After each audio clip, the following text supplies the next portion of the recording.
C'est fait en podcast. Qu'est-ce que tu veux de plus? Y'a rien qui est plus simple. Fast and Furious. Qu'est-ce que t'en fais? C'est bien l'entendement. C'est Fast and Furious.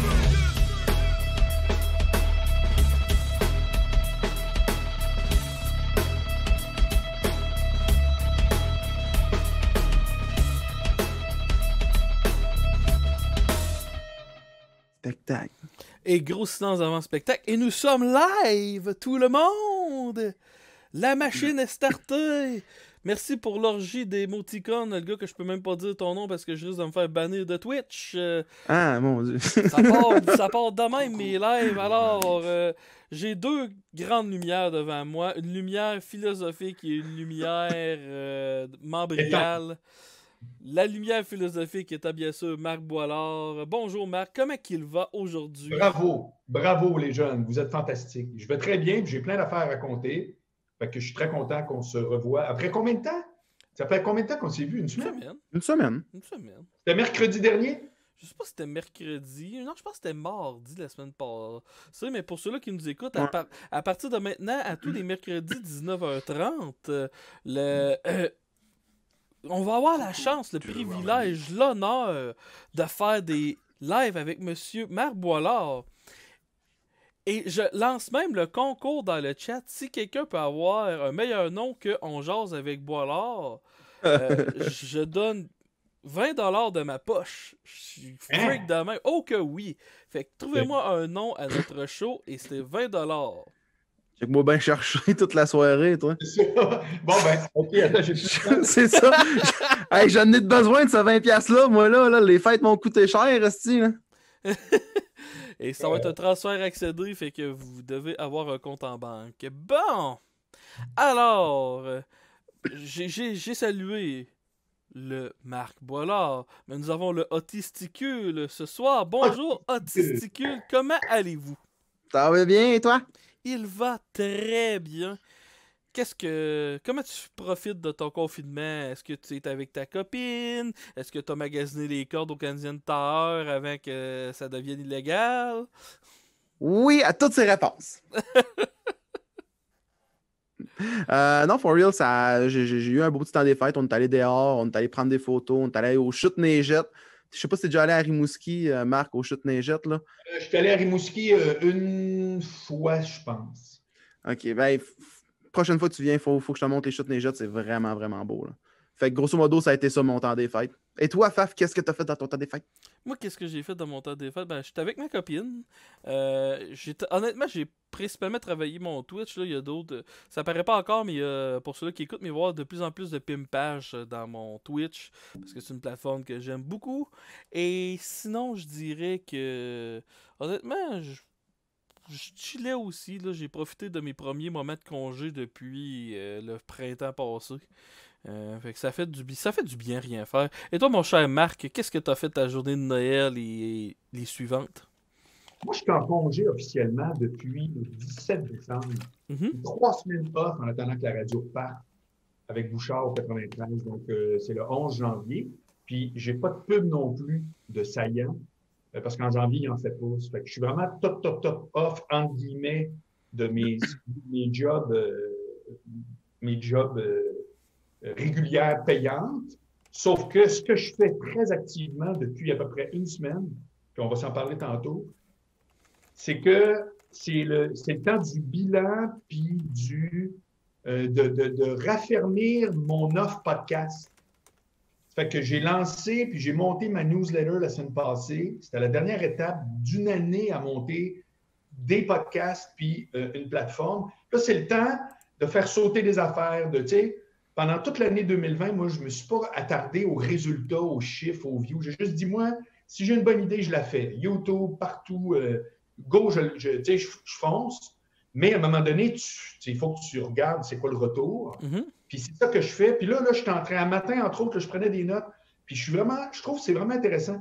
Je suis en train tout de dire, OK, ça tombe. Mon podcast d'aujourd'hui, Angle mort, c'est ça. C'est quand même mon bilan podcast 2020. Puis ce que je vois qui est en train de, à défaut d'être complètement mis de côté, sur lequel je vais être beaucoup moins d'énergie, puis les affaires qui sont sur une meilleure lancée. Ça fait que c'est beaucoup ça que je fais. Puis aujourd'hui, j'ai fait une ride de vélo parce que j'ai commencé à faire du vélo l'hiver. Oh! C'est nouveau pour moi, ouais. Moi, je suis un gros tripeux de vélo, mais j'en faisais pas l'hiver. Puis aujourd'hui, ça a été une journée vraiment poche. C'est-à-dire que, comme je disais à Autisticule tantôt, l'hiver, ça peut être gris, ça peut être froid, puis ça peut être venteux. 2 sur 3, ça passe, mais pas les 3. Puis aujourd'hui, c'était froid, c'était gris, puis c'était venteux. Ça fait qu'honnêtement, ça a été plat. C'était pas une sortie le fun. Tu te bats contre les éléments, c'était pas. Ça fait, grosso modo, ça ressemble à ça.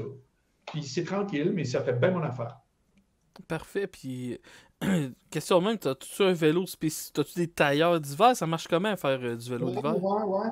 C'est ça que j'ai fait. La première fois que je suis sorti, c'était le 4 décembre, je pense. Puis il y avait de la glace. Puis j'ai vu que c'était extrêmement rochant. Puis t'as peur au bout, là. Tu te promènes, puis t'es vraiment, là, genre, c'est pas le fun, là. C'est comme, c'est pas le fun. Puis je suis allé au Sport Expert où je fais entretenir mon vélo pas loin d'ici. Puis le gars, il m'a montré des avec et sans clous.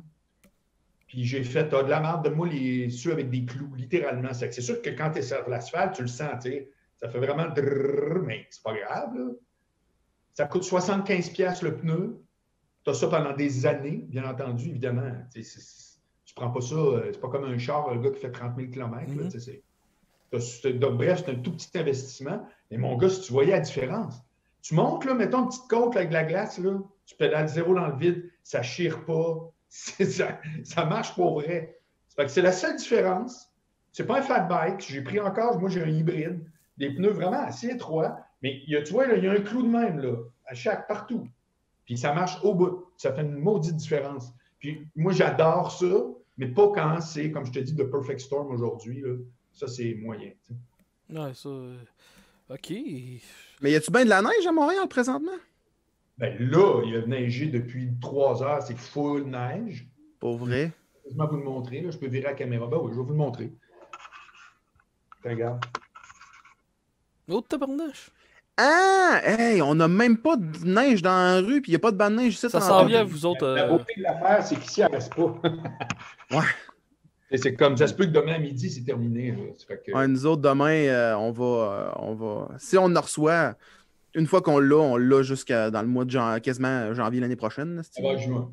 Ouais, ça n'a pas de sens. Ah, mais tu le sais, j'ai passé l'hiver chaque semaine, presque, même pendant des semaines, j'étais complètement à Québec, full-time, dans le temps avec Éric Duhem, donc ça fait pas longtemps. Pas l'hiver vient de passer, juste l'autre. C'était l'hiver, mon gars, c'était insupportable. Capotais. Mais tu sais, je veux dire, c'était pas juste la différence Québec-Montréal.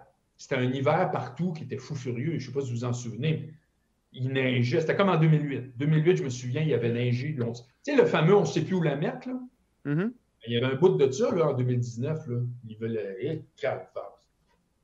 Mais à Montréal, vous avez tous vos spots de prix. À Québec, l'année passée, je me souviens moyen de la neige qu'il y avait.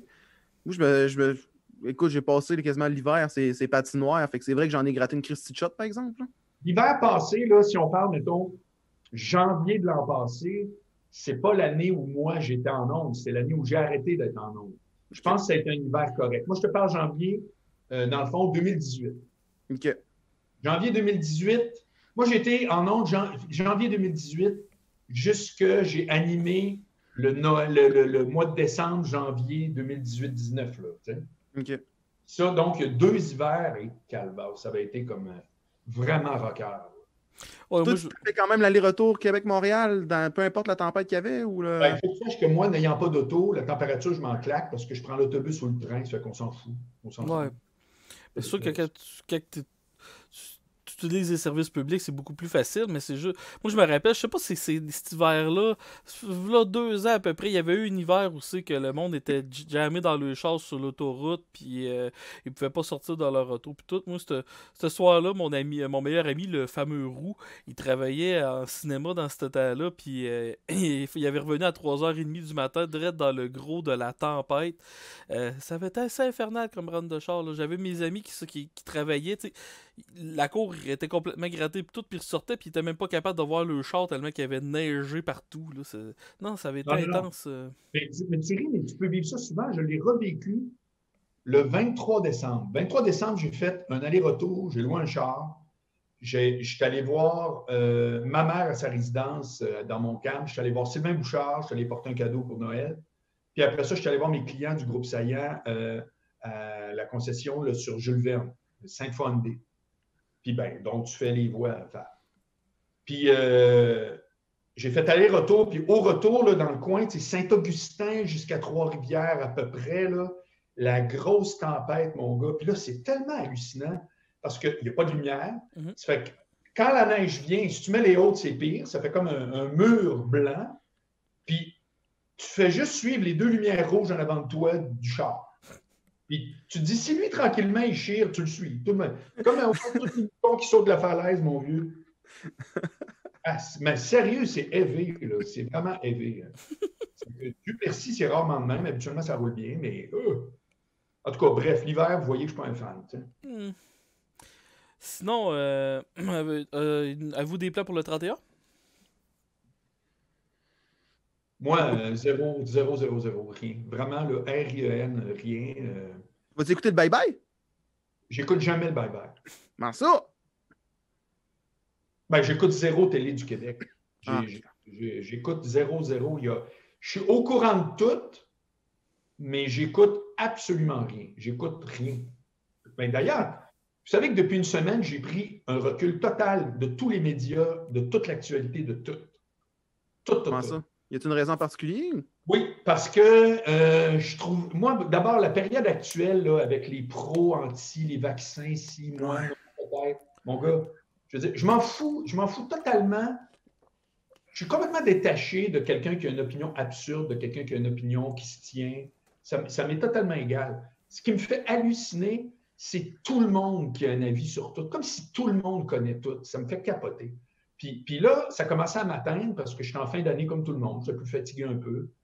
Puis j'aimais pas le feeling. Tu sais. J'aimais pas le feeling. Puis tu sais, tu parles d'un gars qui se prononce tous les jours au FM 93. Là. Je suis un gars qui fait de l'éditorial. Ça fait que c'est pas comme genre, oh mon Dieu, les opinions, ça me brûle. Ça n'a pas rapport. C'est que la période actuelle, avec tout le monde qui dit... Tu veux voir ma bite? Que oui, non, peut-être, puis chacun, il va avec ça d'informations pour ça de conclusion. Man, ça me fait capoter. Puis là, j'ai fait, ça ne me tente plus. Puis en plus, moi, je suis bien branché sur la France. La France, cette année, ça n'arrête jamais. C'est la réforme des retraites, les gilets jaunes. Mon gars, ils sont toujours dans la rue en train de chialer. Ils sont 56% à ne pas être sûrs de vouloir avoir le virus. Sur une liste... Le vaccin, tu veux dire? 56% à ne pas vouloir avoir le vaccin, ouais. OK, tabarnache. Ben, comme Chris, c'est la France. C'est comme un pays un peu de tout croche. Tu ferais, bah, OK, ils sont beaucoup. Là, c'est comme, what the fuck? Ça vient d'où, ça? Fait c'est comme, je trouve que c'est too much. Mais... Moi, dans la vie, ma job... Pardon? Ben non, j'allais dire mon point, mais continue. Moi, dans la vie, ma job, c'est d'être positif. C'est d'essayer d'être éclairant. Puis c'est d'avoir un avis absolument. Je ne me gêne absolument pas de me prononcer. Je suis un gars qui est très informé. Je suis ça à côté. Mais c'est pas vrai que je suis là pour diviser, que je suis là pour être en tabarnak, que je suis là pour chialer avec aucune solution à propos de c'est faux. Je ne serai jamais là-dedans. C'est bien plus payant. Les gens polarisants ont bien plus de clics quand c'est ça ton... Tu peux être en humour, puis tu peux être en éditorial ou bien en recette de cuisine, mettons. Mais je refuse. Je refuse. C'est pas moi, ça n'a jamais été moi. Ça ne me tente pas. Mais... Fait que moi, j'ai pris un gros recul de ça. Sérieux, ça me fait un bien énorme. Puis ça fait juste confirmer la théorie que j'ai toujours eue, c'est-à-dire que il y a un paquet d'informations dans la vie que tu te rends compte que si tu n'es juste pas au courant, ben c'est comme si ça n'existait pas. Parce que il y a tellement d'affaires qu'on est absorbé à que ça nous interpelle, puis que si tu n'étais pas au courant, tu aurais exactement la même vie qu'hier. Ça fait que tu fais comme, faut-tu être au courant de tout? La réponse, c'est non, je peux te le dire. Vraiment pas. Puis à un moment donné, les chiens aboient, la caravane passe. C'est pas moi, c'est une expression connue. Bien là, les chiens aboient de partout, tout bord, tout côté. Puis la caravane, savez-vous quoi, les gars? Les problèmes, ils finissent par se régler. Ça fait qu'à un moment donné, le virus versus le vaccin, ça va se croiser. Que le monde aime le vaccin ou pas, c'est ça qui va arriver. Et qu'il va y avoir tout à coup moins de morts, autant de cas. parce qu'il vaccine le 70% qui est le plus susceptible d'avoir des problèmes graves, incluant la mortalité. Donc, à un moment donné, ces gens-là, il va y avoir 70% moins de morts pour le même taux d'infection, tu comprends? Parce que les autres vont dire, hey, on ne meurt plus. Et ça va être fini. Ça fait que pendant ce temps-là, qu'est-ce que ça me donne de voir lui qui dit des affaires avec lesquelles je ne suis pas nécessairement d'accord? Ça me donne quoi? Puis toute la haine, moi, c'est la haine là-dedans que j'en reviens pas. Je suis un peu comme toi, comme tu dis. Moi, à toutes les fois que je perçois de la haine autour de moi, on dirait que ça vient me chercher un peu au travers de moi. Pour autant d'un bord comme de l'autre, tu ouvres les journaux, puis là, t'as cas vidéo, touriste. Là, le nouveau terme, c'est touriste tata. Touriste tata, une affaire de même. Là, je dis, voyons donc. Puis là, après ça, vous chialez que le monde se polarise dans les extrêmes autant que ça. Moi, je vois juste plein d'opportunités dans les médias pour polariser le monde autant d'un bord que de l'autre. Puis c'est dur de rester dans le milieu puis de subir les deux bords. C'est ça. Moi, je trouve ça plate de subir ce que tu appelles subir les deux bords. Je trouve ça extrêmement inutile. Inutile est le meilleur mot pour décrire ça. Ouais. Tu penses quoi de ça, toi, Otis? Ben, je vais être franc avec toi, je suis d'accord avec vous autres, mais j'ai tellement dit. C'est parce que, admettons qu'on va parler des voyageurs en tant que tel. Supposons qu'on décide de faire le portrait d'eux autres. Je trouve ça pas correct, mais en même temps, je les comprends de vouloir s'évader. Fait que je suis comme. Il y a un juste milieu qu'il faut être capable d'aller chercher et de dire, regarde, c'est cabochon, mais en même temps, faites-le, on ne peut pas les empêcher, malheureusement. Là. Fait que j'ai beaucoup de difficultés à essayer d'envoyer chier, de me polariser d'un côté ou de l'autre, étant donné que je suis dans le milieu, puis je suis comme, je les comprends, mais ça se fait pas, mais je les comprends. Ah oui. Mais bref, justement, prenons ce sujet-là, là, puis lançons-le dans les airs, puis quand il retombe, donnez-en un coup de pied dans le cul, puis sauter ailleurs, là, je pense en tout cas, là, parce que tout le monde ne fait rien que parler de ça, puis ça serait fun, justement, de parler de d'autres sujets. Puis moi, je pensais commencer à vous poser une question bien anodine de même. C'est quoi les pires cadeaux de Noël que vous avez reçus, ou cadeaux de fête, peut-être, dans votre vie? Moi, j'ai pas de souvenir de cadeaux poche que j'ai eu, sauf que ma mère m'habillait en brun.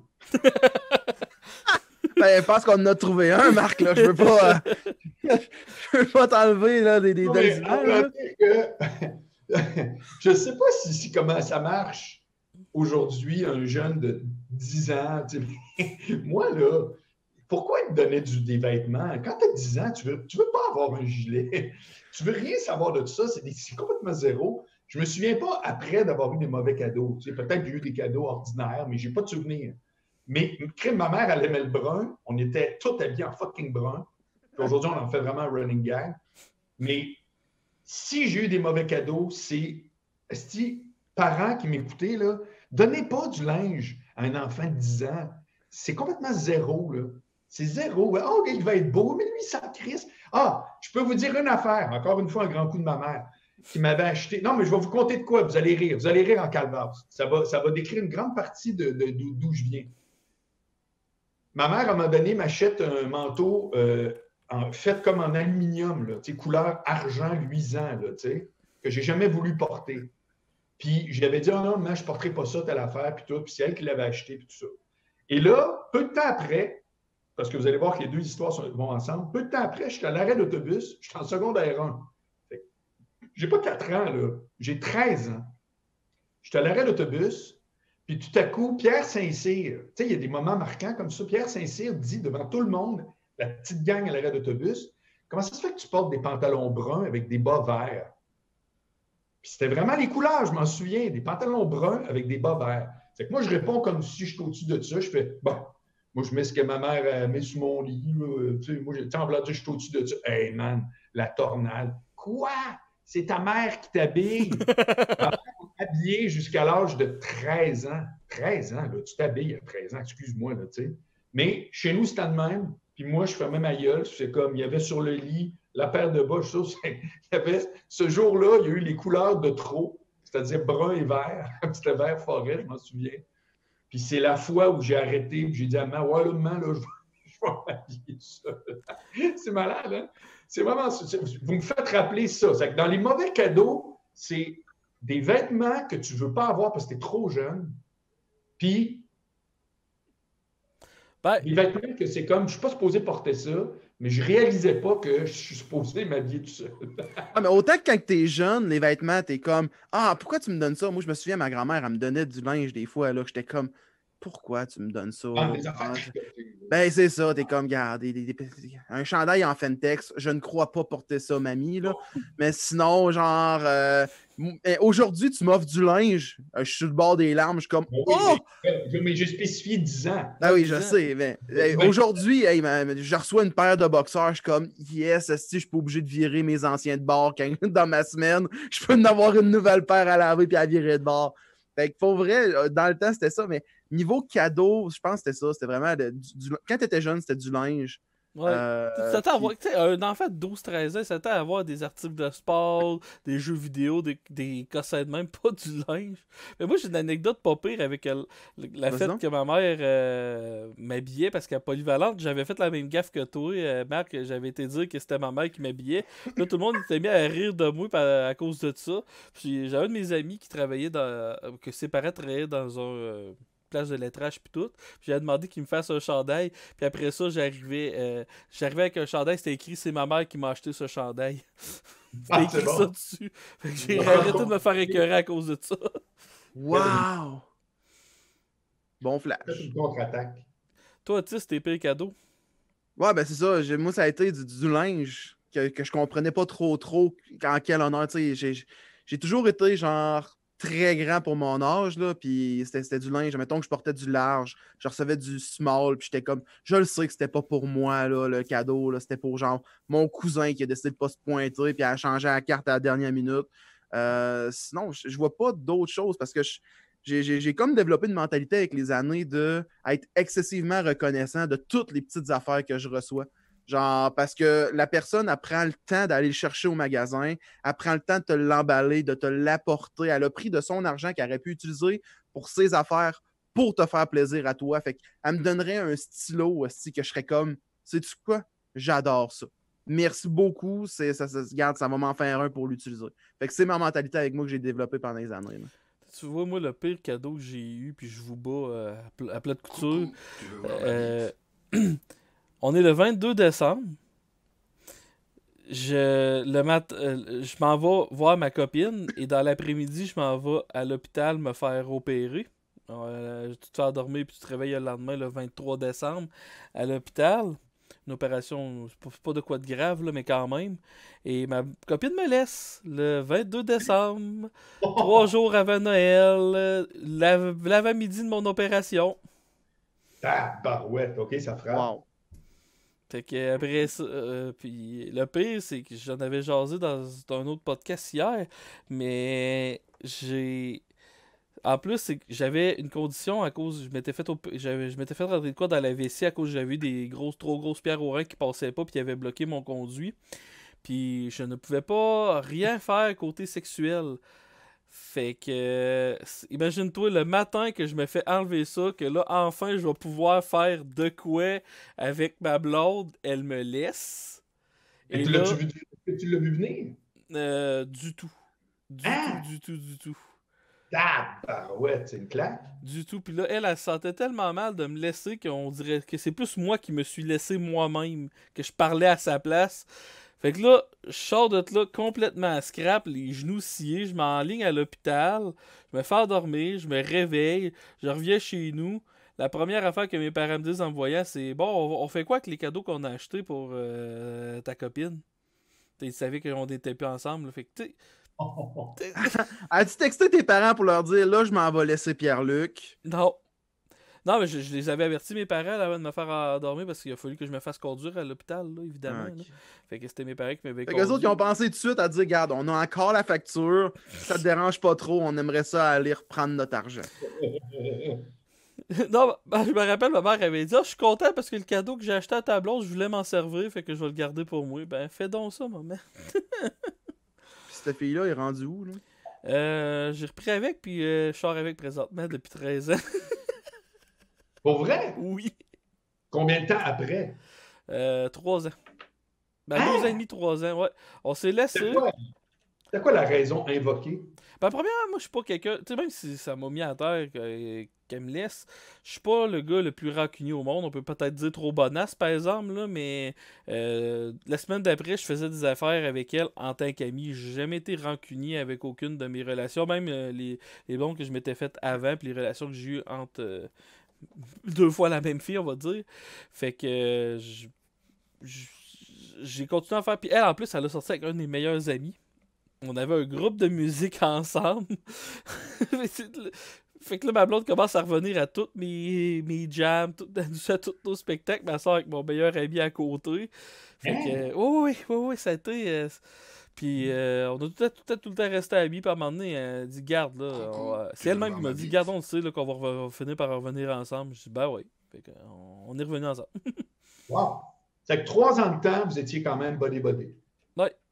Mais moi, je suis un des seuls gars qui a réussi à briser la case amie. Là, parce que elle, avant même la première fois qu'on sorte ensemble, on était un bon 5 ans là, amis, meilleurs amis pis tout. Puis le pire, c'est que je pense que la raison pour laquelle que j'ai été capable de briser la case amie avec elle, c'est mettons, les 4 premières années que j'ai été ami avec elle, je voulais pas sortir avec elle. On était vraiment amis. C'est à force de la connaître et de vivre des expériences comme avec elle que je me suis dit, oh Chris, j'aimerais ça peut-être sortir avec elle. Peut-être c'est ça qui a fait la différence au lieu d'un gars qui veut trop avec une fille puis tombe direct dans la cause amis en partant. Là. Ouais, tu parles probablement à l'expert de sortir de la friendzone présentement, qui est Marc, là. Fait que, qu'est-ce que tu penses de sa technique, Marc? Ben, il n'a pas exprimé vraiment une technique, mais il y a quand même à la longue. C'est parce que je vais vous parler de la théorie du boa et du cobra. OK. Faf, c'est un boa. C'est-à-dire que insidieusement, il s'enroule autour de sa proie au fil du temps. Puis un jour, as-tu vu ce qu'elle a dit, la fille? Elle a dit ouvertement, elle dit, ben écoute, elle dit, on voit bien qu'on va filer. Tu sais, c'est comme si, c'est rendu, coudonc, il est tout le temps là, je l'appelle tout le temps. Puis là, c'est mon chum, comprends-tu? C'est un boa. Alors qu'à l'opposé de ça, il y a les comme moi, les cobras. Les cobras qui sont là, qui sont autour, puis qui jasent un petit peu, puis tout à coup, check. Technique d'enchaînement, comprends-tu? Extrêmement efficace, ici maintenant, cobra. Fait qu'un n'est pas plus à succès que l'autre, parce que le boa, il s'en, comprends-tu? C'est comme, ça arrive des fois, il peut passer 2-3 ans, être tout le temps juste l'ami, puis finalement, il ne se passe rien. Puis le cobra, ben lui, c'est genre, mettons, technique du déplacement, là, je retourne tout dans mes vieilles affaires, qui fait en sorte qu'au final, je te dirais la moitié du temps, ça ne marche pas. La fille est comme juste pas intéressée, puis finalement. Mais c'est ta façon d'opérer. Moi, pourquoi je suis devenu cobra, c'est que je me suis toujours dit, attendre, ça ne sert à rien. C'est-à-dire que la fille qui ne veut pas que ça aille vite, c'est qu'une fille qui, anyway, ne s'intéressera pas à moi. Et j'aurais tendance à dire que c'est vrai 80% du temps. Donc, il y a un 20% où le boa, lui, tranquillos, paf. Ça fait que, règle générale, je ne pense pas que j'ai tort, mais je n'ai pas toujours raison, comprenez-vous? C'est-à-dire de dire, bon, ben gars, ou bien elle s'intéresse à moi maintenant, ou jamais. Je pense qu'à quelque part, j'ai raison. Mais il reste que tu as des boas aussi qu'eux autres font comme, ben, sais-tu quoi, de toute façon, j'ai rien à perdre. Puis quand on est jeune, quand on est ado, là, on est tous des boas. Tous les gars, on est l'ami des filles. Tu sais, quand on a 13, 14, 15, 16 ans, quand on se souvient de ça à Polyvalente, puis tout, moi, il m'appelait le confident de ces dames, parce qu'entre chaque période, tous les super pétards venaient tout le temps me jaser. Ouais. Mais qu'est-ce qu'ils venaient me dire? En tout cas, Daniel Bernier, c'est un écœurant. Ben, qui couchait avec Daniel Bernier? Ces filles-là. Fait qu'à un moment donné, tu fais comme coudonc. Tu sais. Dans quel cas je veux être, moi? Je veux-tu être? D'où mon gag que je fais en show où je dis, j'ai compris un jour qu'il fallait que j'arrête d'écouter les problèmes des filles puis que je devienne le problème des filles. C'est parfait. Hey, pour vrai, là, c'est tellement vrai. Parce que je me souviens d'avoir... moi, il m'appelait l'ami gay quand j'étais jeune. OK? Pour vrai, là. Puis j'étais comme, ben Chris, pourtant, je suis pas gay, esti, là. Puis à un moment donné, je me suis rendu compte que, bon, ben, être le confident, ça va être le fun, je vais rester respectueux, mais je vais mettre les cartes sur table en disant, écoute, présentement, tu me dis ça. Je tiens à te le dire, ça me fait chier parce que moi, personnellement, je me verrais peut-être plus sérieux avec toi. Puis à partir du jour que j'ai commencé à juste mettre cartes sur table et dire, regarde, Je sais que c'est bien friendly et tout ça, là, mais je tiens à te dire que moi, mes intentions en parlant avec toi, c'est de développer quelque chose d'autre. Écoute, juste à partir de là, ça a augmenté là, le ratio là, de filles qui étaient plus sérieuses avec moi. Là. Oui. Fait que je comprends. Puis il y a une Roxane, quand j'étais adolescent, qu'il y a eu un comeback, là, puis que là, je suis content, j'ai gagné. Mais tu as tellement raison pour tes théories du boa, parce que une affaire qui m'est arrivée, je fréquentais pas vraiment ces filles. Ben, il y avait des filles, je me rappelle d'une, entre autres, que je faisais tout le temps des activités avec elles. Puis tu sais, au début, je m'intéressais à elles, mais je l'ai pas trop laissé paraître, je pense. Puis on a continué à. Puis je te dis, hey, j'allais au cinéma avec elle, puis il se passait fucking rien. Là. Puis à longue, après 2 ans, elle m'a carrément dit, hey, ça te tenterait pas qu'on aille plus loin, puis je suis tout. C'est juste parce que elle me lançait des signes, mais moi j'étais tellement dans ma zone de confort, amitié avec elle, que je les voyais pas. Puis il y a beaucoup de filles qui aiment ça, le challenge de tout ça. Là. Fait que vu que je répondais pas à ces signes, ben là, elle m'a donné des plus gros, puis elle m'a donné des plus gros, pour la maintenant, elle a été all-in avec moi. Puis j'ai eu des histoires similaires. Fait quoi, j'étais un bon lâche qui prend son temps. Disons ça de même. Ben, au moins, tu te rends compte quand la fille tu te fait des signes. Tu t'en rendais compte. Là. Non, pas hey, Christy, non. Là. Hein? Ben, puis le pire, c'est que j'ai été chanceux parce qu'une de ces filles-là, appelons-la, mettons Vanessa, j'ai été capable d'avoir. On n'a jamais sorti ensemble, là, parce que j'étais sur le bord d'avoir une autre blonde dans ce temps-là. Fait que j'ai été capable de jaser avec elle, plutôt, puis elle m'a toutes dit ses signes. Puis tu sais, ces signes, là, c'était vraiment genre, on est, mettons, à m'accrocher mettons, j'étais en char, puis là, il fallait que je shift mon char, puis j'avais un char manuel. Là, ça arrangeait tout le temps pour que je pogne sa jambe. Tu sais, c'était des affaires de même, ces signes, là. Hey, c'est des signes. Fallait que tu sois avec des lunettes en esti pour les pogner. Comment tu veux que je voie ça, moi, là? Ouais, mais en même temps, excuse-moi, là, mais quel intérêt réel t'avais envers cette fille-là, la Vanessa, mettons? Ben, dans ce temps-là, c'était juste, comme je te dis, c'était strictement amitié. Moi, c'était passer du temps. Oui, mais c'est ça. Mais je veux dire, c'est parce que à un moment donné, si tu n'allumes pas sur les signes d'une fille, c'est aussi parce qu'elle ne t'intéresse pas. Ouais. Ben, le pire, moi, c'était le contraire. Je la trouvais tellement out of my league que je m'attardais pas à ça. Puis j'allais voir ailleurs. Puis tu sais, le pire, c'est que quand j'ai eu une occasion, quand elle m'a tout mis 4 sur table, qu'elle voulait faire de quoi avec moi, j'ai eu des grosses remises en question. Mais là, j'ai plus été avec la raison que je vais sortir avec la plus cute des. C'est méchant à dire pour la fille avec qui j'ai sorti à ce temps-là, mais genre, je vais sortir la plus cute des deux ou la fille que je sens que ça va je vais avoir le plus de fun. Puis j'étais avec le fun au lieu de strictement la beauté au point de vue société, magazine, whatever. Là. Fait que, ouais, c'est. Changeons de sujet. Je pense que ça fait le tour. Ça fait le tour, Faf, t'es un boa. Je suis un boa. Et là, je voulais. Une affaire que j'admire beaucoup de toi, Marc, c'est que t'es un gars qui a pas eu peur de changer de métier, de changer de branche beaucoup dans sa vie. Je veux dire, t'as ton barreau, t'es membre du barreau encore, t'as migré vers gérant d'artiste pour après ça devenir humoriste, faire de la scène, t'as fait de la télé, tu t'es aligné vers la radio ensuite, t'as été un entrepreneur web et tout. Moi, la question que je me demandais, jusqu'à quel point que le changement te fait, à toutes les fois, du début à la fin, que ces changements-là te faisaient peur? Genre jamais. Jamais? Jamais. Il y a 2 questions qui m'ont jamais habité. Un, c'est je suis capable. Jamais je me suis demandé je suis capable. Ça ne fait pas partie de mon ADN. Puis, je me suis jamais demandé c'est quoi qui pourrait arriver 0, 0, 0, 0. La seule différence, c'est que, j'accepte qu'à travers le lot de ce que je fais, il y a plein d'affaires qui ne marchent pas. C'est que ça, je l'accepte en partant. Il va y avoir des affaires qui ne marcheront pas. Il va y avoir du monde plus riche que moi. J'ai tout accepté ça. Puis 2, j'accepte de payer le prix. Parce que c'est bien beau de dire que j'ai fait tout ça, mais à chaque fois, tu fais un déplacement latéral, tu changes de boîte. Moi, j'ai bien compris dans mon dernier livre que, en l'écrivant, là, donc en faisant moi-même mes recherches, c'est que quand on rencontre quelqu'un, là, on met tout le monde dans des boîtes.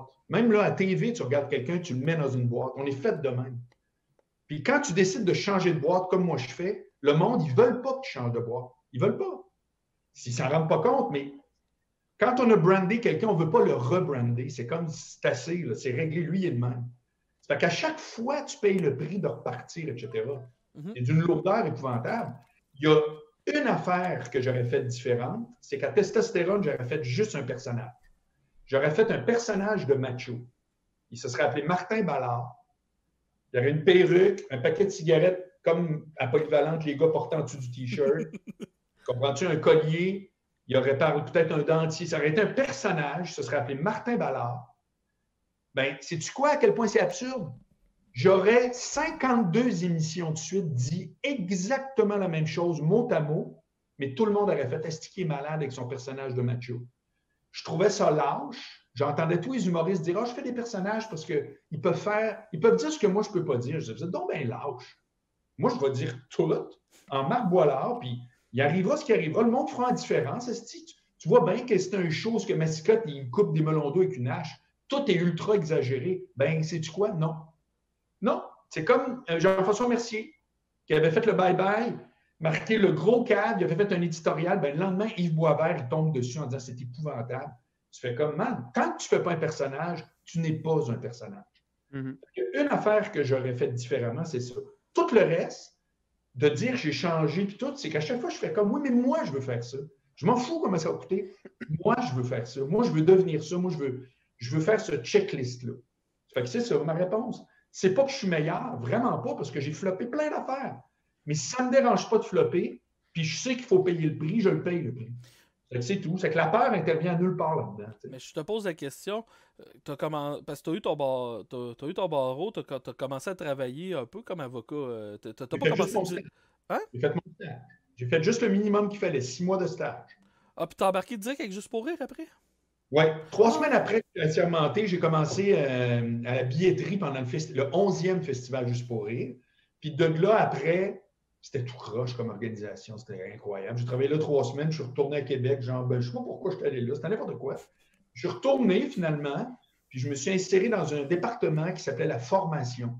Donc, c'était l'école de l'humour, les lundis Juste pour rire, les auditions Juste pour rire, blablabla, comme coordonnateur de tout ça. Puis j'ai rencontré plein d'humoristes qui montaient, dont Cavana, que je suis devenu super chum avec. Puis je suis crissé mon camp après un an et demi, j'ai fait cette entreprise-là, c'est n'importe quoi. Puis je suis parti en gérance avec Anthony tout seul, puis avec un coloc, puis il m'a grugé les 25 cents. Mais ça a marché vite. Anthony était déjà sur une paupière lancée. Puis après ça, François et Jean-Michel ont embarqué, puis pendant 12 ans, j'ai été gérant à temps plein. Mais t'as-tu eu peur quand t'as lâché ta job pour dire je m'en vais gérant ou du tout? Non. Parce que, alors, c'est intéressant que tu poses la question. Le sentiment qui m'a habité, c'est jamais la peur, mais c'est l'horreur d'être obligé. Moi, je suis quelqu'un qui ne peut pas être obligé. Pour moi, insister, c'est agresser. Quelqu'un là, qui va me dire 4 fois, va donc, viens donc, là, à un moment donné, il faut que je m'en aille parce que je deviens agressif. Ça veut dire que mon besoin de l'attitude, il est immense. Ça fait que dans le fond, c'est quoi que j'ai choisi? Mais j'ai choisi de ne pas choisir. C'est ça que j'ai choisi. J'ai fait, moi, je ne choisirai pas. Vous ne me ferez pas choisir parce que je suis allergique à être obligé. Ça ne veut pas dire que je suis un gars pas fiable. Regarde, 15 ans de temps, mon classeur, 15 ans de temps, le groupe saillant. La radio, je n'arrêterai jamais. C'est la radio, des fois, qui fait comme « Oh, palais char, là, il te rappelle. » C'est pas de toujours se tanner de tout et d'être instable. C'est très différent. C'est si je me sens obligé à quelque chose, est-ce que ça vient me chercher? Moi, ma faiblesse, là, ma kryptonite, c'est ça. J'ai peur de rien, mais je me sens obligé à rien. Je comprends. Mais tu sais, c'est dans tout ce que tu as vécu. Ah, vas-y. Ben, moi, j'allais juste dire, je fais un exemple de moi d'un gros choix que j'ai eu à faire. Moi, j'ai été 13 ans de temps, non, c'est pas vrai, 11 ans de temps éducateur dans une école, dans une commission scolaire, je me prenais d'école en école.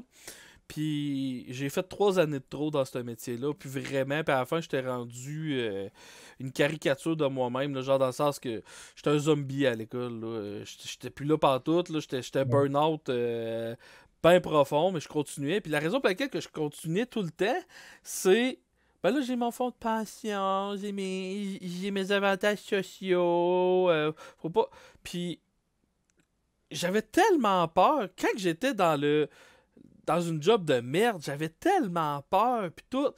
Mais aussitôt que j'ai fait le pas pour aller sortir de là, puis c'était pas Jojo, là, je vais aller vivre de l'humour, oui, mais mais juste d'avoir sorti de là, le stress de puis avoir de fautes passion puis tout était tellement minime comparé au fait que j'ai pu aller dans une job que j'aime pas. Ouais. J'ai tellement tombé heureux du jour au lendemain, là. Mais Va beaucoup de compter- ce pas-là était dur à faire. Oui, absolument. Puis c'est normal. Honnêtement, c'est normal. Moi, quand je te dis que mon point faible, c'est pas d'avoir peur, mais c'est un autre point faible qui est pas plus jojo. Puis je travaille dessus, puis je l'en ai corrigé un bout. Mais je vais vous conter une théorie que j'ai depuis aujourd'hui, OK? C'est une nouvelle théorie. Ça s'appelle l'anti-McSween.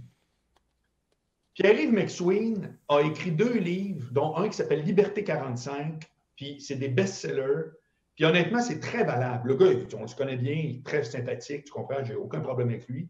Mais il reste que quelque chose qui est un piège que personne ni lui voit.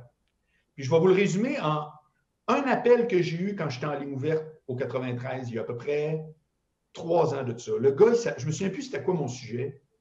Un gars m'appelle, il s'appelait Rénal, ça je m'en souviens. Il dit, Marc, moi j'ai été planificateur financier toute ma carrière. Il dit, là je suis à retraite depuis pas longtemps. Il dit, pendant 27 ans, j'ai planifié la retraite de mes clients, puis j'ai fait de l'optimisation fiscale, etc. Il dit, sais-tu combien de mes clients, 27 ans, il dit, sais-tu combien de mes clients, pendant toutes les années avec qui j'ai travaillé, qui m'ont dit, hey Rénal, là, on se prive, on suit notre plan, on met de l'argent de côté, mais quand on va arriver à la retraite, on va faire ça, puis ça, puis ça. Il dit, sais-tu combien, en 27 ans, on dit on se prive, puis à la retraite, on va le faire, et qu'ils l'ont fait? La réponse, c'est 0. 0. Ça fait que quand tu fais du Pierre-Yves McSween, tu as un magot que tu ramasses, mais tu fais fi qu'à un moment donné, il y a un temps pour toutes les choses. Il y a un temps pour économiser, mais il y a un temps pour faire des projets aussi. Puis que si tu as passé ta vie dans la peur de ton fonds de pension, puis la peur d'en manquer, puis la peur de... Tu penses-tu vraiment que même si tu as 1 million en banque, arrivé à 67 ou 72 ou peu importe, tu penses-tu que là, tu deviens monsieur aventurier? C'est faux. C'est faux. Tu deviens un pantouflard qui, toute sa fucking vie, a été drillé à avoir peur d'en manquer. Ça fait que le nombre de gens que je connais, de parents de mes amis, qui foutent rien avec un compte de banque rempli, ben c'est exactement ça que Rénal disait. Ça fait que ce que McSween dit, c'est techniquement et mathématiquement, c'est indéniable, mais ça fait fi de toute une affaire, c'est qu'il arrive à un âge où tes fucking projets, il est trop tard, ça ne tente juste plus de prendre l'avion puis un décalage d'aller en Floride, pas en Floride, mais en Europe, mettons, ou n'importe quoi, puis tu freak et tout. C'est que moi, je suis désolé, mais je n'ai pas vécu de même. Moi, j'ai décidé là, de faire tout ce que je voulais, mais de ne pas être un consommateur. C'est-à-dire que moi, je ne suis pas un dépensier, tu comprends? Je ne suis pas un dépensier. Mais Chris, si demain on m'annonce que j'ai le cancer, ben man, j'ai tout fait ce que je voulais. Tout fucking fait ce que je voulais. Je n'ai pas attendu la retraite pour dire, ah ben, m'a faire tel projet. Pour moi, c'est un non-sens. Ça fait que c'est un équilibre difficile à trouver. Parce que si tout ce que tu veux faire, c'est sortir, puis à un moment donné, il n'en reste plus d'argent, puis tu fais dur. Ça fait qu'il y a un équilibre à trouver, mais ce n'est pas vrai que la philosophie McSween, c'est fantastique parce qu'il arrive le fameux 55, 60, 65 ou peu importe, où là, tu es comme, ben, sais-tu quoi, j'ai du cash, mais what the fuck? C'est quoi mon projet? Il n'y en a aucun. Qui veut vraiment faire full projet, arriver à 60 quêtes quand on n'a fucking jamais fait? Je suis désolé, j'accepte pas ça. Je suis totalement d'accord. Puis, juste ironiquement, moi je me rappelle, je connaissais un gars, il a commencé à se mettre de l'argent de côté pour sa retraite à 18 ans. Parce qu'il avait commencé à travailler pour la construction avec son père, puis il avait pas. Lui, à 18 ans, l'école était finie. Il est mort à 34. Ah, ça peut arriver aussi. Je te parle même pas de ça. Ça peut arriver aussi, c'est sûr. Il y a beaucoup d'amis à mes parents, justement, qui sont arrivés qui arrivent à la retraite, puis ils avaient full l'argent de côté, tu sais, puis c'était des bons jobs qu'ils avaient, ils gagnaient au-dessus de 100 000 par année. Ils arrivent à la retraite, bang, crise cardiaque, meurt, puis t'es comme, OK, mais tu sais, ta retraite que t'es supposé en profiter, puis voyager, puis tout, finalement, t'aurais peut-être dû te taper un voyage de plus par année, puis tu sais, moi, j'ai été élevé en disant un tien vaut mieux que 2, tu l'auras. Là. T'es mieux de profiter de quelque chose que tu es sûr d'avoir que de dire, ah, peut-être que dans quelques mois, je vais être capable d'avoir ça. Là. Fait que, c'est sûr et certain, il y a un juste milieu à aller chercher aussi, parce qu'il ne faut pas que tu sois dans la merde quand tu arrives à la retraite pour continuer à. Mais il faut que tu profites quand même de la vie aujourd'hui. Totalement, je suis... Puis là, excusez, c'est que là, sur le chat, il y a quelqu'un qui m'a demandé... En tout cas, je donne le Patreon à Monsieur Marc Boilard parce qu'il aime beaucoup notre conversation. J'invite le monde à aller s'abonner au Patreon de Marc Boilard. Je viens de mettre l'adresse dans le chat. C'est simple, c'est www.patreon.com/Marc Boilard. Et n'oubliez pas que Boilard s'écrit B-O-I-L-A-R-D. J'ai dans mon Patreon maintenant, depuis 2 semaines, ma formule maintenant, c'est le lundi, je donne 3 thèmes à mes membres. Ils choisissent, puis je fais un audiobook avec une vidéo le vendredi. Puis j'appelle ça un audiobook. Dans le fond, un audiobook, tu lis un livre, mais moi, je ne l'écris pas, je fais juste le dire. Et ça dure 45 minutes, 1 heure, puis c'est un thème. Tu sais, c'est comme un angle mort, mais d'un thème super élaboré. Puis la semaine passée, c'était vous prenez trop tout à cœur. C'est ça mon thème. Ouais. Ben, qu'est-ce qu'on vit, j'imagine? Entre autres, mais dans plein d'affaires, dans les relations qui ne marchent pas, c'est souvent que quelqu'un qui essaie de réparer l'autre. Dans les jobs qui ne marchent pas, c'est souvent parce qu'on ne comprend pas qu'on donne de quoi qui ne reviendra pas. En tout cas, j'élabore ça. Ça fait que c'est comme ça que j'ai décidé de jouer, parce qu'à un moment donné, je faisais trop d'affaires. Tantôt, on pourra peut-être en parler, mais mon Patreon s'était rendu un laboratoire, puis il y a du monde qui m'ont dit « Hey man, regarde, on te suivait pour ça, c'est rendu que tu nous bombardes. » Parce que comme je vous disais, mon idée, c'était proposer plein d'affaires. Là, j'ai compris que les plateformes, il faut qu'ils soient bien clean, tu sais. Tu fais ça, Angle mort, c'est ça. Patreon, c'est ça. Ça, tu vois, j'ai appris ça à la dure cette année, là, à force d'expérimenter. Là. Parce que, sais-tu quoi, je peux-tu vous faire un commentaire? Ben, je suis vraiment content d'être avec vous autres. C'est pour ça que moi-même, j'ai dit, hey, les gars, toutes les semaines, moi, ça me tente. D'un, parce qu'à cause des shows, on s'est connus, puis on a tout de suite cliqué, puis c'est super. Ça fait que ça, j'adore ça. Mais je trouve qu'il n'y a aucune fraternité de podcast au Québec, puis je trouve ça pathétique. Parce qu'il y a une fraternité d'humoristes dans laquelle moi, je ne suis pas invité parce que je ne fais pas partie officiellement. Ça fait que oui, je vois les humoristes s'invitent l'un l'autre, mais le monde de podcast, là, ils se calissent tous l'un de l'autre. Il n'y a personne qui s'invite. Moi, personne ne m'invite nulle part. Tu sais, j'ai un podcast tous les fucking jours. Ma chaîne YouTube, c'est comme tu dis. Moi, dans la vie, j'ai passé ma vie à aider du monde. Tout le monde me demandait quoi. J'ai toujours dit oui, puis je n'arrêterai jamais. Mais je fais comme. Puis j'avoue, quand j'ai vécu la pire affaire de même, c'est quand je suis allé à Paris faire mes shows, OK, qui était mon plus grand rêve. J'ai fait 100 shows à Paris en autoproduction. C'est jamais arrivé dans l'humour, même pas proche. Là. Puis à un moment donné, la même journée, Comédia, qui dans le temps était le Grand Rire Bleu, jouait à 4 coins de rue de où j'étais. Tous des gars que je connais, tous des gars qui étaient parfaitement au courant que j'étais à Paris. Aucun qui m'a appelé, 0. Comédia ne m'a jamais demandé d'être sur le show de cette édition-là. Je n'avais fait un une autre fois, 0. Et là, je vois dans le journal, cette journée-là, Journal de Québec, qu'on lisait.com, c'est par Internet. Puis c'était une entrevue avec Gilbert Rozon qui disait « Ouais, on sait bien, le problème, c'est qu'il n'y a aucun humoriste qui veut s'installer à Paris. Il faut que tu y ailles pour au moins 1 an, au minimum 3 mois. » Là, j'étais là, tabarnak, c'est mon chum. C'est exactement ça que tu faisais. Il textait Chris à ma fête. C'est lui qui m'a mis au monde, Gilbert Rozon, OK? C'était pas... Aujourd'hui, je n'étais pas trop au courant de ses patentes, mais il reste que moi, je peux juste lui dire merci de m'avoir vraiment dit « Ben, OK, j'avais envoyé mon CV, si froid de même, je ne sais pas. » Tu comprends, là? J'y dois mon entrée à Juste pour rire. Il est tout au courant. Juste pour rire, un bureau à Paris, j'étais là 1 an. Aucune fois ils sont venus me voir. Tu fais comme, man, sérieux. Là. Fait que ça, moi, franchement, ça, j'ai un rant contre ça. Je trouve que les artistes entre eux autres, là, sauf grande exception, Mike Ward étant au sommet de la générosité, là, mais c'est pas long que tu droppes du sommet, puis que c'est comme qui se fait des passes. Moi, je trouve ça zéro. Je peux exactement te dire pourquoi. Il y a plusieurs raisons, mais tu sais, mettons, on parle du podcast présentement. Tu sais, t'as des humoristes qui ont des podcasts, t'as des fans de sport qui ont des podcasts. T'sais, là, le podcast a explosé partout, puis il y en a partout. Première des raisons, c'est tough exister dans ce milieu-là, que le monde sache que t'es là puis que t'en fais, premièrement. D'avoir un auditoire puis tout. Puis, fait qu'est-ce que ceux-là qui font des podcasts avec invités font? Ben, ils vont se dire, bon, ben, je veux juste des invités de renom que je vais être capable de me ramasser petit peu par petit peu une partie de leur auditoire. Fait qu'à force d'avoir des vedettes, ou peu importe, ou du monde qui attire, ben tu vas être capable de te ramasser de leur auditoire, puis c'est comme ça que tu vas faire grossir tes choses, puis ça peut aller même exponentiel. Je nommerai pas de nom, mais tu sais, c'est comme, je commence à avoir une mini armée de fans, puis moi, tu m'invites à ton podcast, je le fais, je vais le faire, puis tout, puis merci, bonsoir, on n'en parle plus. Mais j'ai une armée de fans, puis je sais qu'il y a au moins 2 podcasts qui se sont fait bombarder pour dire « Hey, pourquoi t'as pas Faf? Pourquoi t'as pas Faf? Pourquoi t'as pas Faf? Pourquoi t'as pas Faf? Pourquoi t'as pas de Faf? » Puis j'ai été capable d'avoir une réponse, là, genre, il y a un gars qui est venu voir et dit « Peux-tu dire à tes fans de te calmer? » Je dis « Gars, c'est même pas moi qui ai starté ça. » Puis la réponse qu'il m'a donnée, il dit « Ben regarde, je vois pas qu'est-ce que ça m'apporterait côté popularité de t'inviter. » Ok, lui, c'est en haut. Je te Ok. dirai son nom en ronde. Ouais. Mais dans le fond, moi, la raison pour laquelle que je fais ça, c'est que j'aime ça. Fait que j'ai ça. autant de fun à parler à un Marc Boilard qui a accompli des grandes choses, puis tout que tantôt je vais faire un podcast avec mes chums Carl William.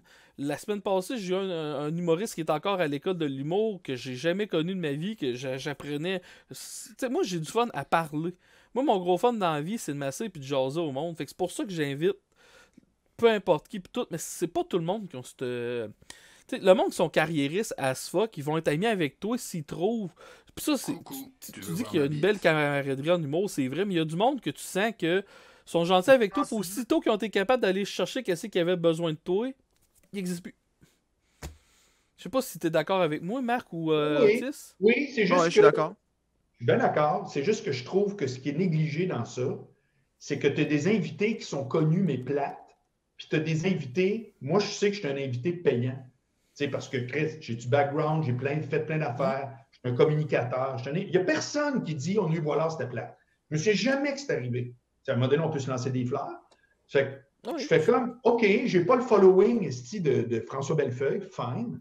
Mais en quoi l'épisode va être poche? C'est impossible. C'est comme, même si l'animateur est poche, je vais être meilleur que lui, c'est pas compliqué. Non, mais comprends-tu? Oui. C'est comme Pierre-Bruno Rivard, c'est un bel exemple. Pierre-Bruno, là, il m'a invité, paf. Sais-tu quoi? On a fait probablement des meilleurs chiffres qu'il pensait. Puis il y a eu full bon commentaire, puis tu le voyais, puis c'était comme, hey, c'est un invité, je suis content de l'avoir eu. À un moment donné, là, si tu vas avoir un invité par semaine, tu veux-tu que ça dure juste 3 mois ou bien tu veux. Puis, who cares? Who cares la fonctionnalité? Je fais juste dire que moi, je fais des trucs tout seul. Mais à partir du moment, d'ailleurs, j'ai une discussion avec un expert, j'invite du monde qui est sur LinkedIn, ils ne sont pas des artistes pour 30 secondes. Puis, comprends-tu, à un moment donné, je préférais moi aussi être comme on fait là tout le temps. Mais j'ai décidé que je voulais avoir un audio quotidien. Je ne peux pas commencer à me booker des invités. C'est que je suis fier dans mon iPhone, puis ça va bien, c'est un projet. Mais il reste que je trouve ça poche, qu'il n'y a pas une vraie fraternité où ce que les gens comprends-tu? Genre, hey, je t'invite sur le mien, puis tu m'invites sur le tien. Ça devrait être automatique. Non, je suis d'accord. C'est que c'est niaiseux à dire, là, mais le booking en humour, c'est exactement ça. Hey, viens sur ma soirée. Ah, Chris, ben oui, mais t'as qu'à venir aller sur ta soirée, viens sur la mienne après ça, tu sais, je vais voir de quoi t'es capable. Où la magie là-dedans, c'est bien juste normal. Effectivement. Mais tu sais, c'est aussi en podcast, vu que tu fais ça, tu peux faire ça tout seul dans ton sous-sol. Ça vient facile oublier qu'il y a un monde extérieur.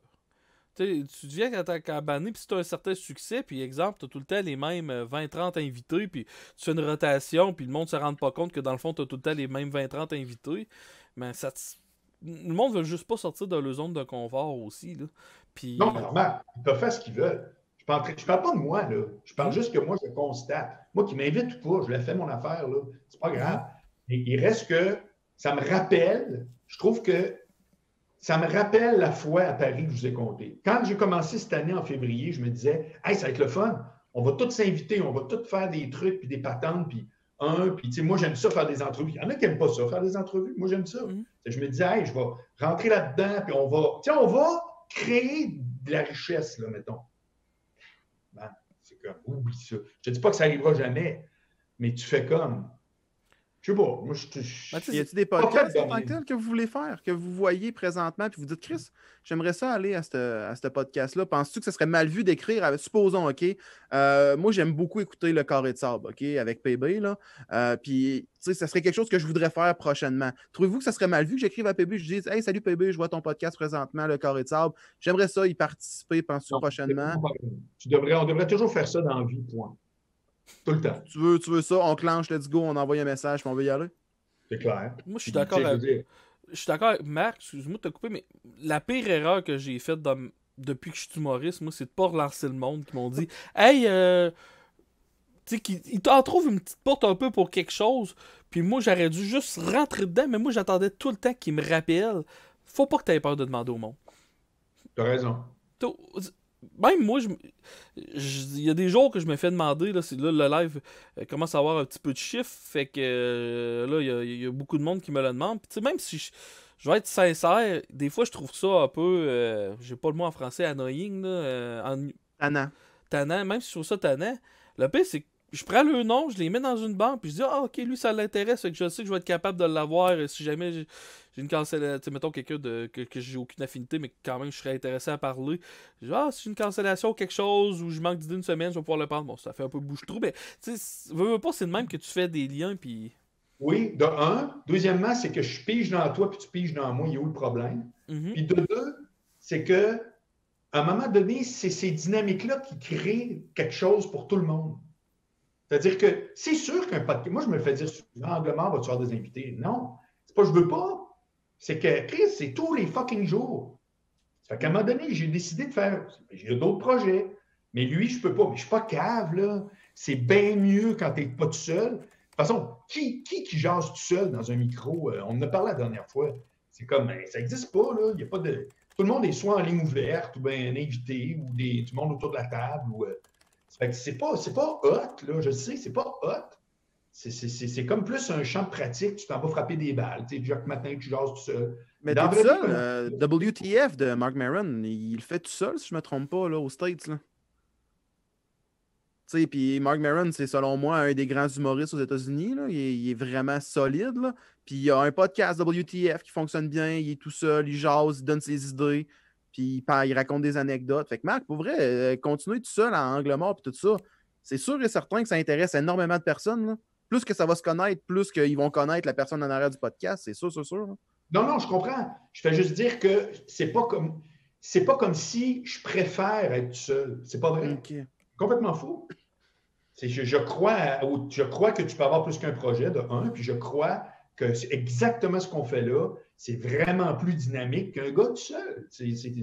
C'est d'où l'idée de s'inviter. Sauf que je tiens à dire, c'est comme moi, comment que je te suis ton podcast, puis comment j'écoute tes podcasts.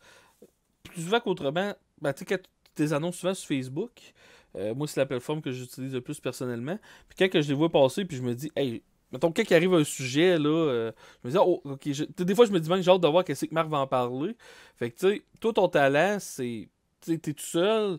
Oui, il y a moins d'interactivité, peut-être, sauf que t'es tellement un bon communicateur, puis j'aime tellement comment t'amènes ton opinion, puis tout, puis justement, tu vas jamais dans un extrême, puis c'est ça que j'aime, puis ça fait du bien, même, je dirais. Fait que, t'es extrêmement intéressant à écouter.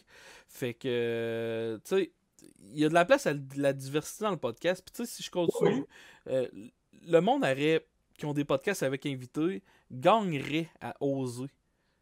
Tu sais, juste donner un petit exemple de même. Le printemps passé, je faisais mes lives, mais sur Facebook. Un des meilleurs invités que j'ai eu, c'est Cédieu Léveillé, un humoriste pas tant connu, mais ses anecdotes de vie, là. Puis je suis convaincu que j'aurais pu faire 10 heures avec. Il était dans des gangs de rue, ce gars-là. Il me contait des affaires qu'il faisait, ça n'a pas de bon sens. Puis c'était drôle, Fait que, éventuellement, moi, pour te donner là, une idée, je vais interviewer un chauffeur de taxi qui a 20 ans de métier et qui a plein d'anecdotes à compter. Je vais interviewer un garagiste. Je suis convaincu que tout ce monde-là a des histoires intéressantes à compter. Oui. Fait, bref, c'est ça mon objectif. Là. Je sais pas qu'est-ce que vous en pensez. Là. Moi, je suis d'accord. Mais Marc, tu parlais tantôt, tu as plusieurs projets, puis tu voulais qu'on en parle à soir. Tu veux-tu qu'on commence ça tout de suite? Tu veux, ce ne sera pas long. C'est juste que je vais vous résumer ce que j'ai dit aujourd'hui dans Angle Mort, c'est-à-dire mon bilan 2020. OK. j'ai commencé par, je vais vous dire ce que j'ai fait, la démarche que j'ai, je vais vous dire les résultats, puis je vais vous dire ce que je m'apprête à faire. On va rappeler ça en 3 minutes, OK? Ma démarche, c'était, je ne m'occupe pas des résultats, je pitche du contenu. Audio, vidéo, tout seul, interview, blablabla. J'ai lancé Angle mort, discussion avec un expert, Angle mort vidéo qui répond à Tout le monde en parle le lundi matin. J'ai refait un De retour du Vietnam comme dans le temps avec une fille qui m'a conté ses problèmes. J'ai fait Chef Boilard cuit. J'ai déballé mon épicerie il y a 2 jours. J'ai mis ça dans mon Patreon juste pour avoir les feelings et les feedbacks. Puis là, je suis quasiment gêné de l'ouvrir en public parce que dans le fond, c'est banal, mais en même temps, c'est ça un podcast. Tu sais. Fait que bref, j'ai tiré partout. J'ai refait marcboilard.com pour qu'en un site, tu vois tout sur quoi j'interviens, incluant les médias sociaux. J'ai lancé ma newsletter qui visuellement est écœurante. Je suis vraiment super content. Ma graphiste est malade. C'est la graphiste d'ailleurs de nos soirées d'humour, René, qui est à Rimouski. Il est à Rimouski. Ben oui, j'étais allé y porter des fleurs, là, pas long, puis ça fait. Bon. Oh. Et là, voici les résultats. C'est-à-dire que mes chiffres montent tranquillement, mais tranquillement. C'est correct. YouTube, c'est pas une plateforme pour mettre de l'audio. Ça fait que j'ai arrêté de mettre Angle mort sur YouTube. Je me demande même si ça ne me nuisait pas, parce que le YouTube doit dire « Ah, c'est de l'audio, on s'en crisse ». Twitter, je m'en sers comme un fil de presse, mais tout ce que je fais sur Twitter, aucune réaction. Mon Facebook, ça reste que c'est une bonne plateforme, mais si tu ne payes pas, tu rejoins tellement juste 10% de ton monde. C'est extrêmement zéro, mais une coupe de pauses que tu fais, ah, celui-là est plus populaire. Puis mon Patreon, j'ai commencé avec une offre qui était hyper claire. C'était chaque semaine, une vidéo, 1 heure, conseils en communication sur tous les sujets possibles. Vaincre la timidité, parler en public, comment réagir aux critiques négatives. Toutes des affaires, je sais que j'ai des habiletés. Puis là, j'ai tiré un peu partout, puis j'ai réalisé que ce qui pogne au bout, c'est quand je fais un audiobook, le monde, ils peuvent l'écouter comme ils veulent. Let's go. Puis, joint à ça, le vidéo, parce que dans le fond, quand je le fais, je m'enregistre en même temps, c'est niaiseux de même.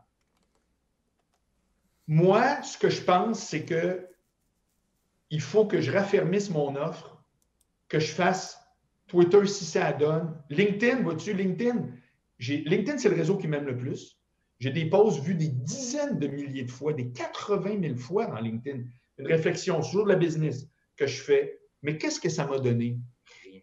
Ça me donne rien. Je ne sais pas qui a des contrats avec ça, qui. Je ne sais pas. Je reçois des commentaires, mon Dieu, c'est fantastique, je suis tes affaires, puis c'est rafraîchissant. Ouais, puis ça m'a donné sérieux, là. Je ne suis pas bénévole. Si je veux faire du bénévole, je vais aller à Sainte-Justine, je n'irai pas sur LinkedIn. Là. Ça fait que c'est un peu ça, ma réflexion, c'est-à-dire que Angle mort, je pense qu'il faut que je touche à rien. Il faut qu'il reste gratuit. Audio de même, c'est parfait. Le monde sont contents, ils mettent ça, téléphone, Spotify, toute la patente. J'ai des chiffres précis, je peux tracker ça. YouTube, je veux faire une vidéo par semaine pour tenir la chaîne en vie. Comme ça, si un jour il y a de quoi qui explose, ben tu sais, je suis rodé, je sais comment ça marche. Patreon, je viens de vous dire quoi faire. Instagram, depuis aujourd'hui, j'ai commencé à l'attaquer vraiment. J'ai écouté 2 vidéos sur YouTube de gars qui disaient comment l'ajuster. J'ai appris plein d'affaires. Puis je pense que j'ai beaucoup de followers, podcasts sur Instagram qui font juste pas me connaître. Ça fait que ça, cette plateforme-là, d'après moi, je gagne à l'utiliser. Ça fait que mon résumé, c'est ça. Plus, évidemment, reprendre les shows, parce que les shows que vous êtes venus me voir, Chef Boilardi, à la salle de Bourgneuf, puis au Jésus, j'ai vraiment trouvé une formule écœurante. Première partie, 6 sujets, 60 minutes chronométrées. C'est comme un podcast, mais vraiment, dang, dang, dang, dang. Après 10 minutes, ça black. Ça, c'est à Montréal que j'ai trouvé ça. Puis en deuxième partie, je fais venir un gars et une fille, puis là, on est vraiment, comme dans le temps, mon gars, consultation de dating, comme on parlait tantôt, Cobra, toutes les théories. C'est drôle en tabarnak. Ça n'a pas vieilli d'une ride. C'est ça le show, c'est pas compliqué. C'est jamais le même show. Mes membres de Patreon me donnent les questions qu'ils veulent voir pour le show.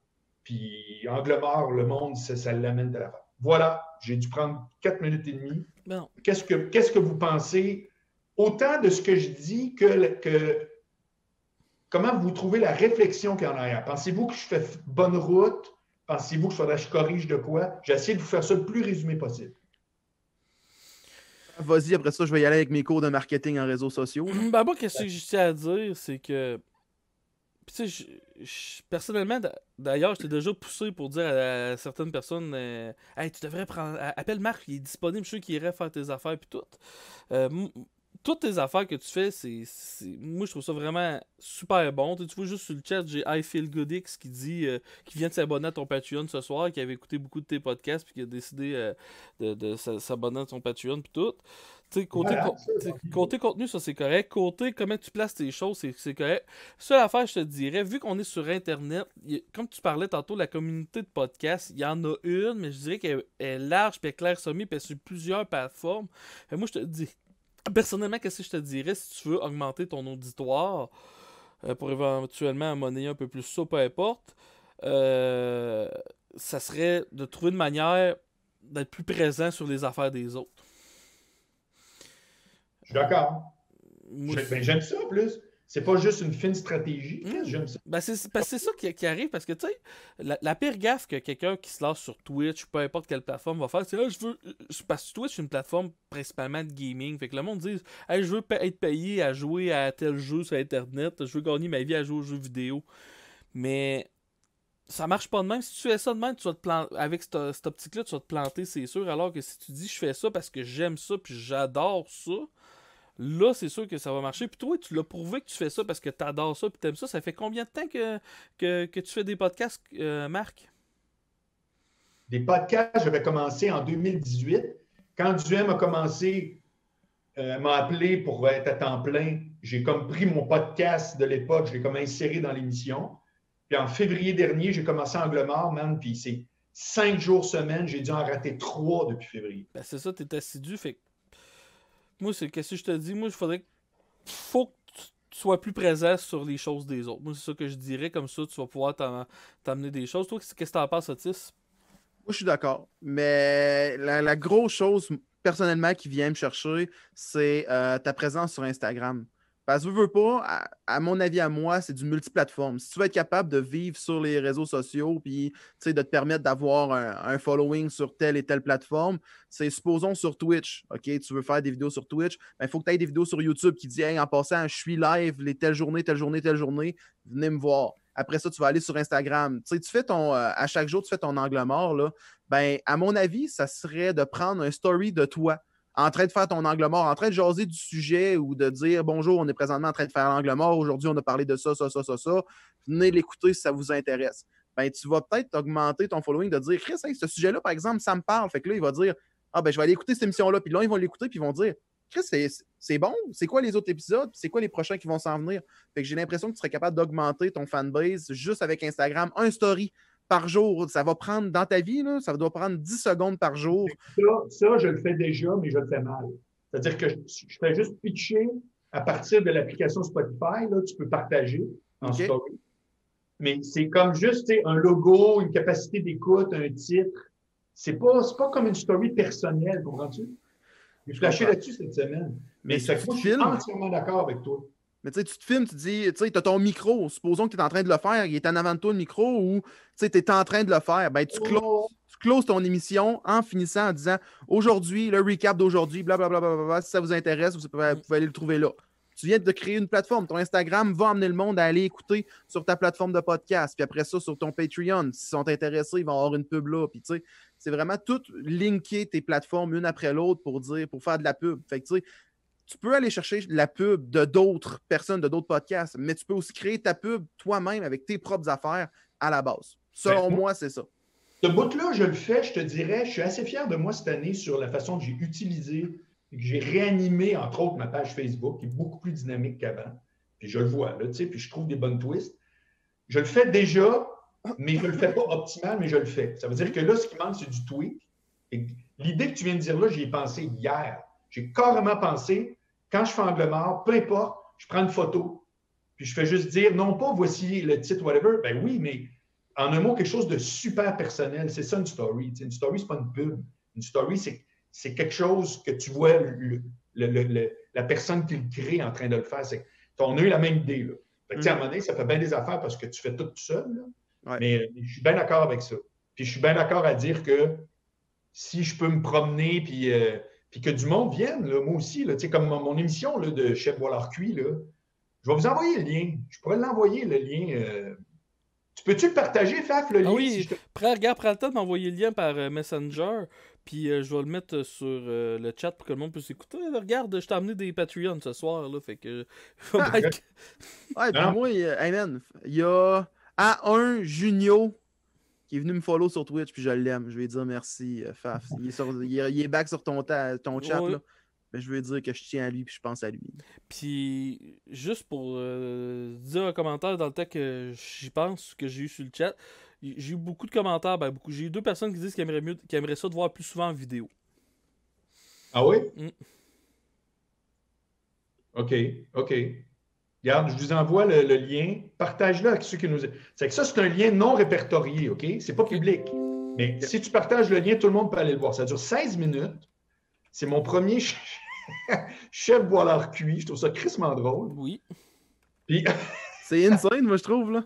ouais. Puis j'ai le même logo, mais avec un petit chaudron rouge là, que René a fait. Là. Puis l'idée, c'est que je me disais tout le temps, c'est quoi le concept? J'ai fait, fuck it, il n'y en a pas de concept. Puis là, quand j'ai regardé ça après, j'ai fait, ce qui est drôle, c'est moi qui est en train de plus en plus m'intéresser à la cuisine. Puis le titre de travail, Chef Boilard Cuit, le slogan, ce serait « Aujourd'hui, je vais rater 3 petits points ». Comprends-tu? Oui, c'est vraiment bon. Je fais toutes tes recettes live.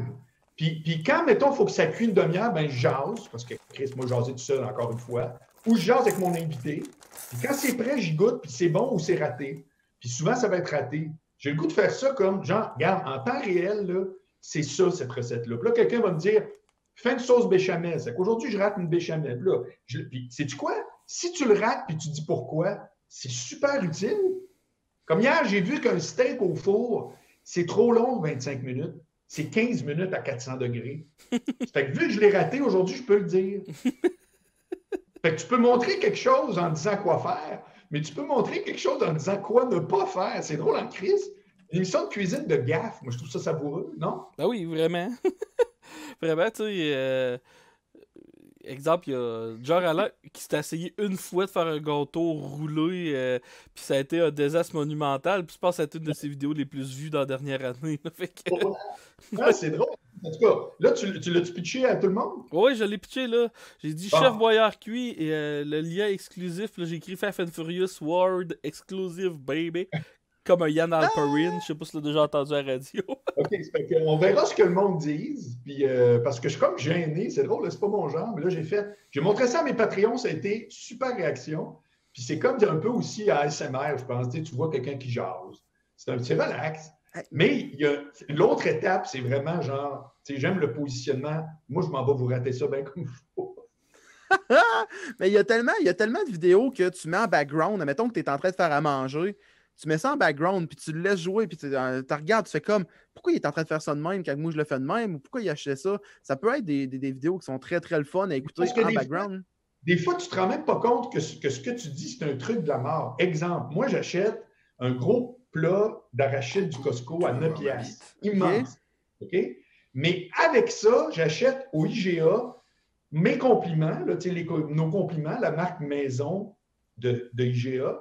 J'achète des peanuts à la lime puis des peanuts au chili. Puis je les mélange. C'est un régal. Moi, je suis monsieur peanut. C'est extrêmement bon. Fait que tu fais comme... Puis là, quand j'ai parlé de ça, j'ai dit « Ah, moi, je mélange ça tout. » Ben, sais-tu quoi? Ça a été une des affaires que je me suis fait le plus parler, genre « Hey, c'est une bonne idée, ça. » Mais tu fais, moi, j'aurais jamais pensé dire « Hey, écoutez-moi, j'ai un truc de la mort. » Non, c'est pas un truc de la mort, c'est niaiseux. Ben, c'est niaiseux parce que moi, je le sais. C'est tout, Tu es là. habitué avec Hey, ça. mais c'est quoi la pire catastrophe culinaire qui vous est arrivée dans votre vie, là, genre que vous avez essayé de faire de la bouffe, puis ça a été une méga catastrophe?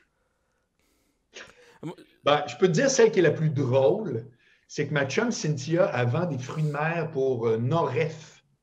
Ça s'appelle Noref. Puis à un moment donné, elle m'amène un petit sac avec des grosses crevettes. Puis là, je fais comme, hey, watch-moi bien aller, je vais inventer une recette. Crevettes, salade de quinoa, en tout cas, sauce sriracha, une affaire de même. Puis j'ai dit, écoute, je vais être franc avec toi, j'ai pas trippé. le sriracha, puis ça marche pas. Puis elle dit comment tu as fait cuire les crevettes? J'ai dit j'ai dit manger cru. Hey, c'est bon des crevettes crues. Là. C'est épouvantable avec de la sauce sriracha et du quinoa. C'est le pire mélange que j'ai jamais eu dans la gueule. C'était épouvantable. Fait que c'est ça. Wow! Écoute, je pense que la pire expérience que j'ai eue, moi, personnellement, c'était l'année passée. J'étais à l'appartement à Québec. Puis j'essaie de. Tu sais, moi, je me fais des croquettes. Des croquettes au four. C'est dur à rater, là. Tu mets ça au four. Mais moi, dans ma plaque, en dessous de la plaque, il y avait des morceaux de plastique. OK? Puis je les avais pas vus. Fait que je mets la plaque dans le four, puis moi, je m'en vais vaquer à mes occupations. Fait que là, j'ouvre mon ordi, je travaille un peu. Puis à un moment donné, le feu pogne dans le four parce que le plastique, il a fondu, il a coulé dans le fond du four, puis là, il est en feu.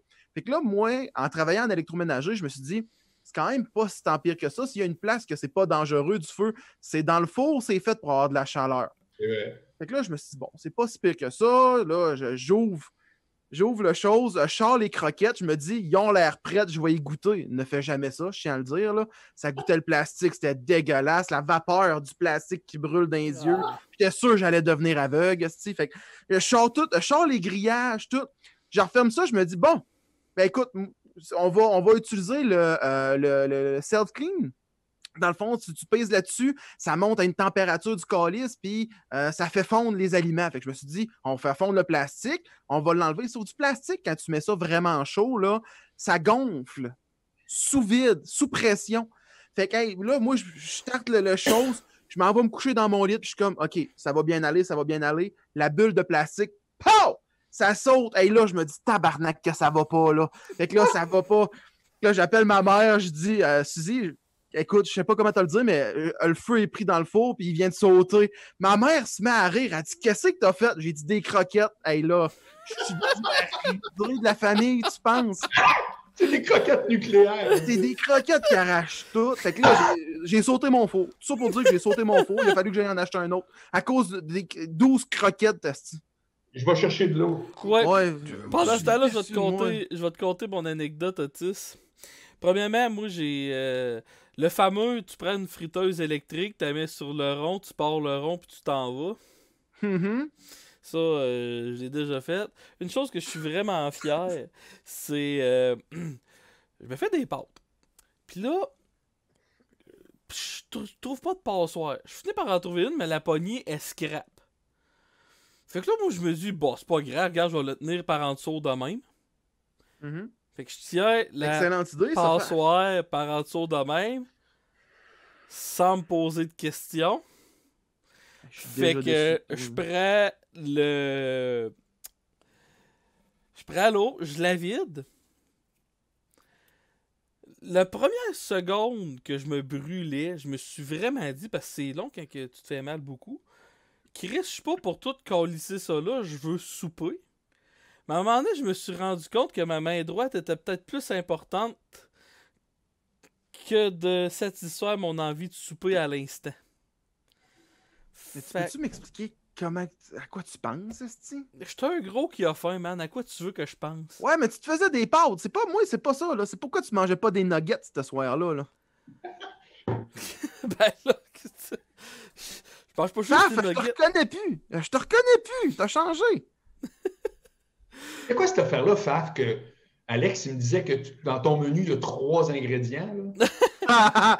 Moi, je suis ultra difficile. Puis comme je me suis dit que j'allais y aller livre ouvert sur Internet, je vais vous conter un peu l'histoire. Quand j'étais jeune, je mangeais de tout. Moi, j'avais 4 ans, mettons, puis je mangeais de tout. Puis je me suis fait garder par une gardienne. Et après ça, je mangeais plus rien. Mais quand tu dis je mangeais plus rien, puis moi et mon cousin, on s'est fait garder par la même gardienne. Lui, il coupait tout le goût de tout avec du ketchup. Lui, pour te dire, après cette gardienne-là, il a déjà mis du ketchup dans ses céréales. Et I'm dead fucking serious, là. Yeah, c'est incroyable. Je te jure. Puis moi, je mangeais à rien. Si ça goûtait de quoi, je le mangeais pas, puis ma mère, elle a tout fait pour me faire manger le plus d'affaires possible. Fait que tu sais, je mange certains fruits à cette heure, je mange des pâtes blanches, je mange des frites, des croquettes, le poulet en général, je suis capable, mais aussitôt qu'il y a de la sauce dans quelque chose, je décroche et je peux même vomir. Exemple, Ben, le verre d'eau que t'as bu chez nous, esti, l'eau en appartement à Québec goûte un peu le métal quand c'est les premiers verres d'eau. Prends une gorgée d'eau, manque d'être malade, tu m'attables. Hey, tu me fais là, mon cabochon, c'est de l'eau, là. Pas prendre de la sauce là, ou de la mayonnaise, là. T'as bu de l'eau, manque d'être malade en avant de moi. Ouais, mais je veux dire, là, tu nommes de la sauce. On s'en crisse que tu manges de la sauce ou pas, mais tu pourrais peut-être me nommer fruits et légumes. Mm-hmm. Ben, pourquoi tu dis que ça ne fait pas partie de ton alimentation? T'as l'air à non, ça me prend du temps en esti à être capable de manger un nouvel aliment. Là. Je commence à être capable de manger des carottes, puis il a fallu que je me force je te le dis, là, pendant 6 mois, là, à en prendre, mettons, une semaine. Après ça, la semaine d'après, j'en prends 2. Puis là, c'est... OK, toi, si on parle d'un traumatisme, c'est psychologique. Ben, regarde, je vais vous le dire, la gardienne, j'ai vomi à terre, elle a pris ma tête, puis elle me l'a crissé dans le vomi.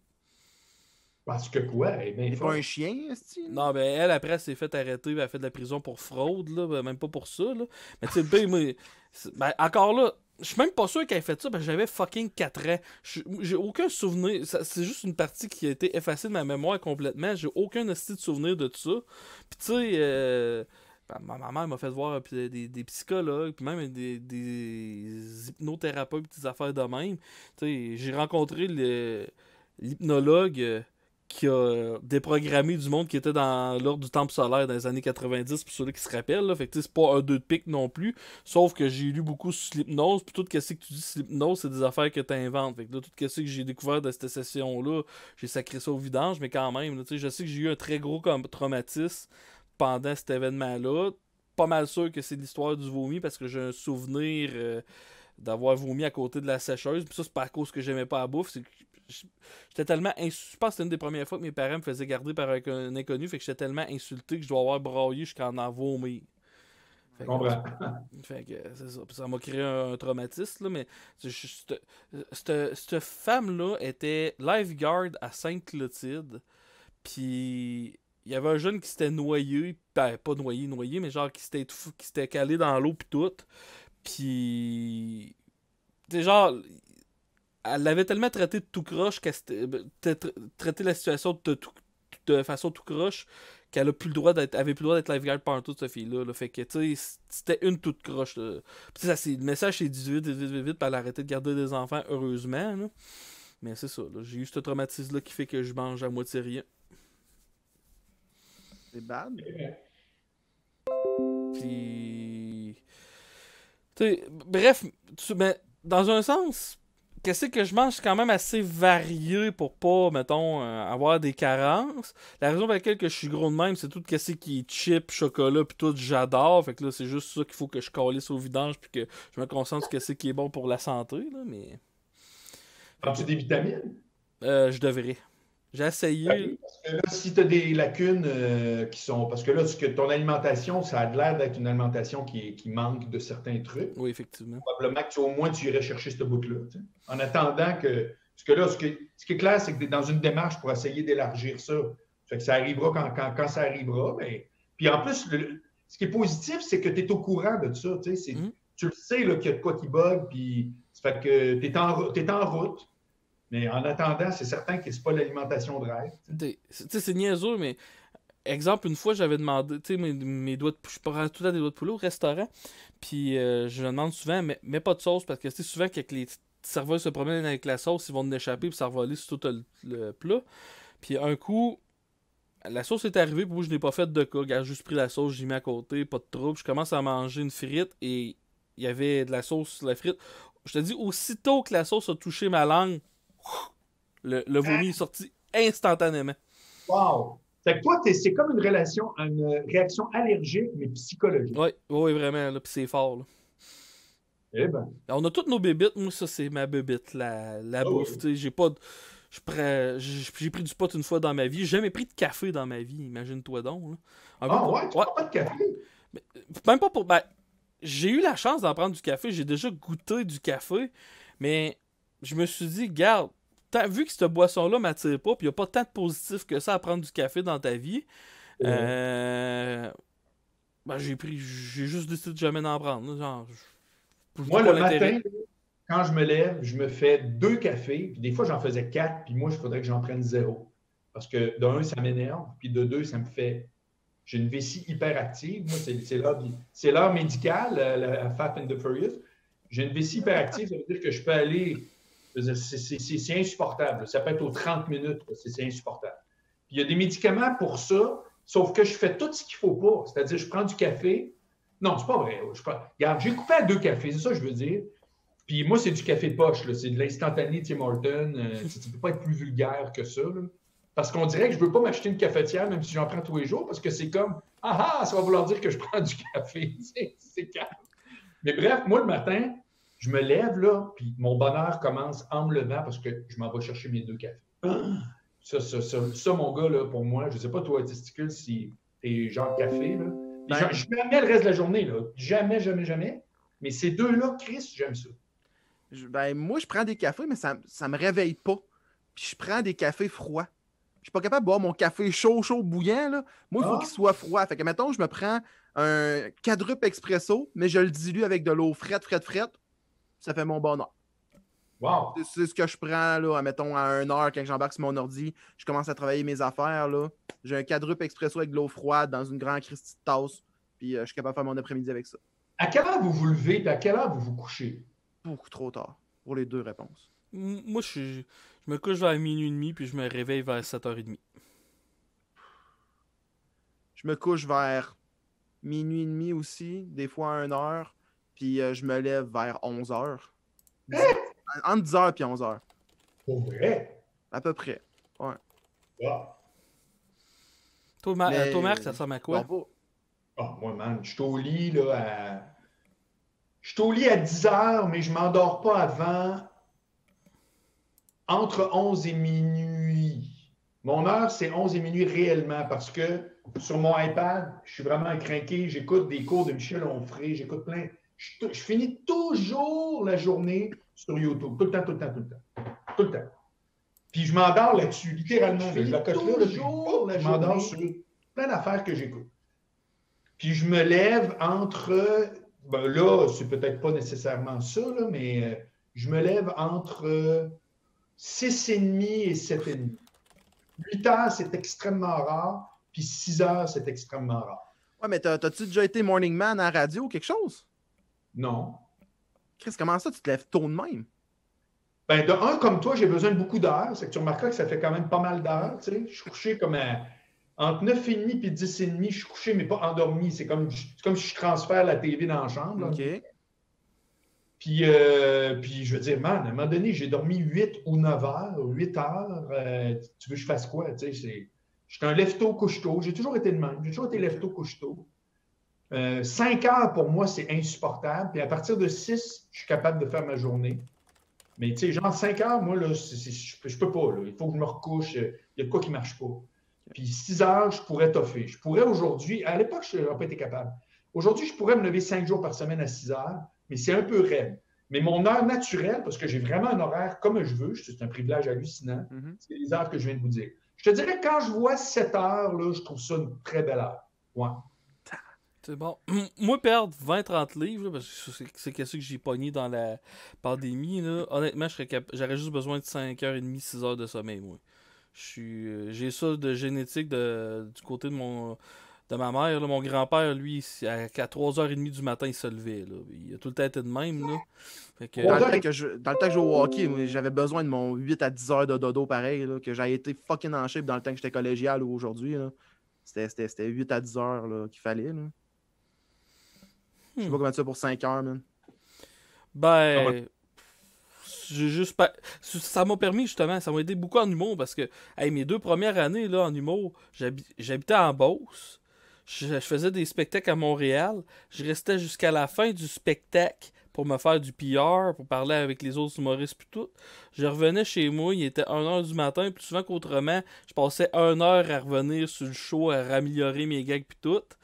1 heure, 2 heures. Puis là, fait que là, il est, mettons, 2h30, 3h du matin, je me couchais, puis il fallait que je me réveille à 6h, 6h moins quart pour aller travailler, là. Calvaire. Moi, je vais vous le dire, les gars, là.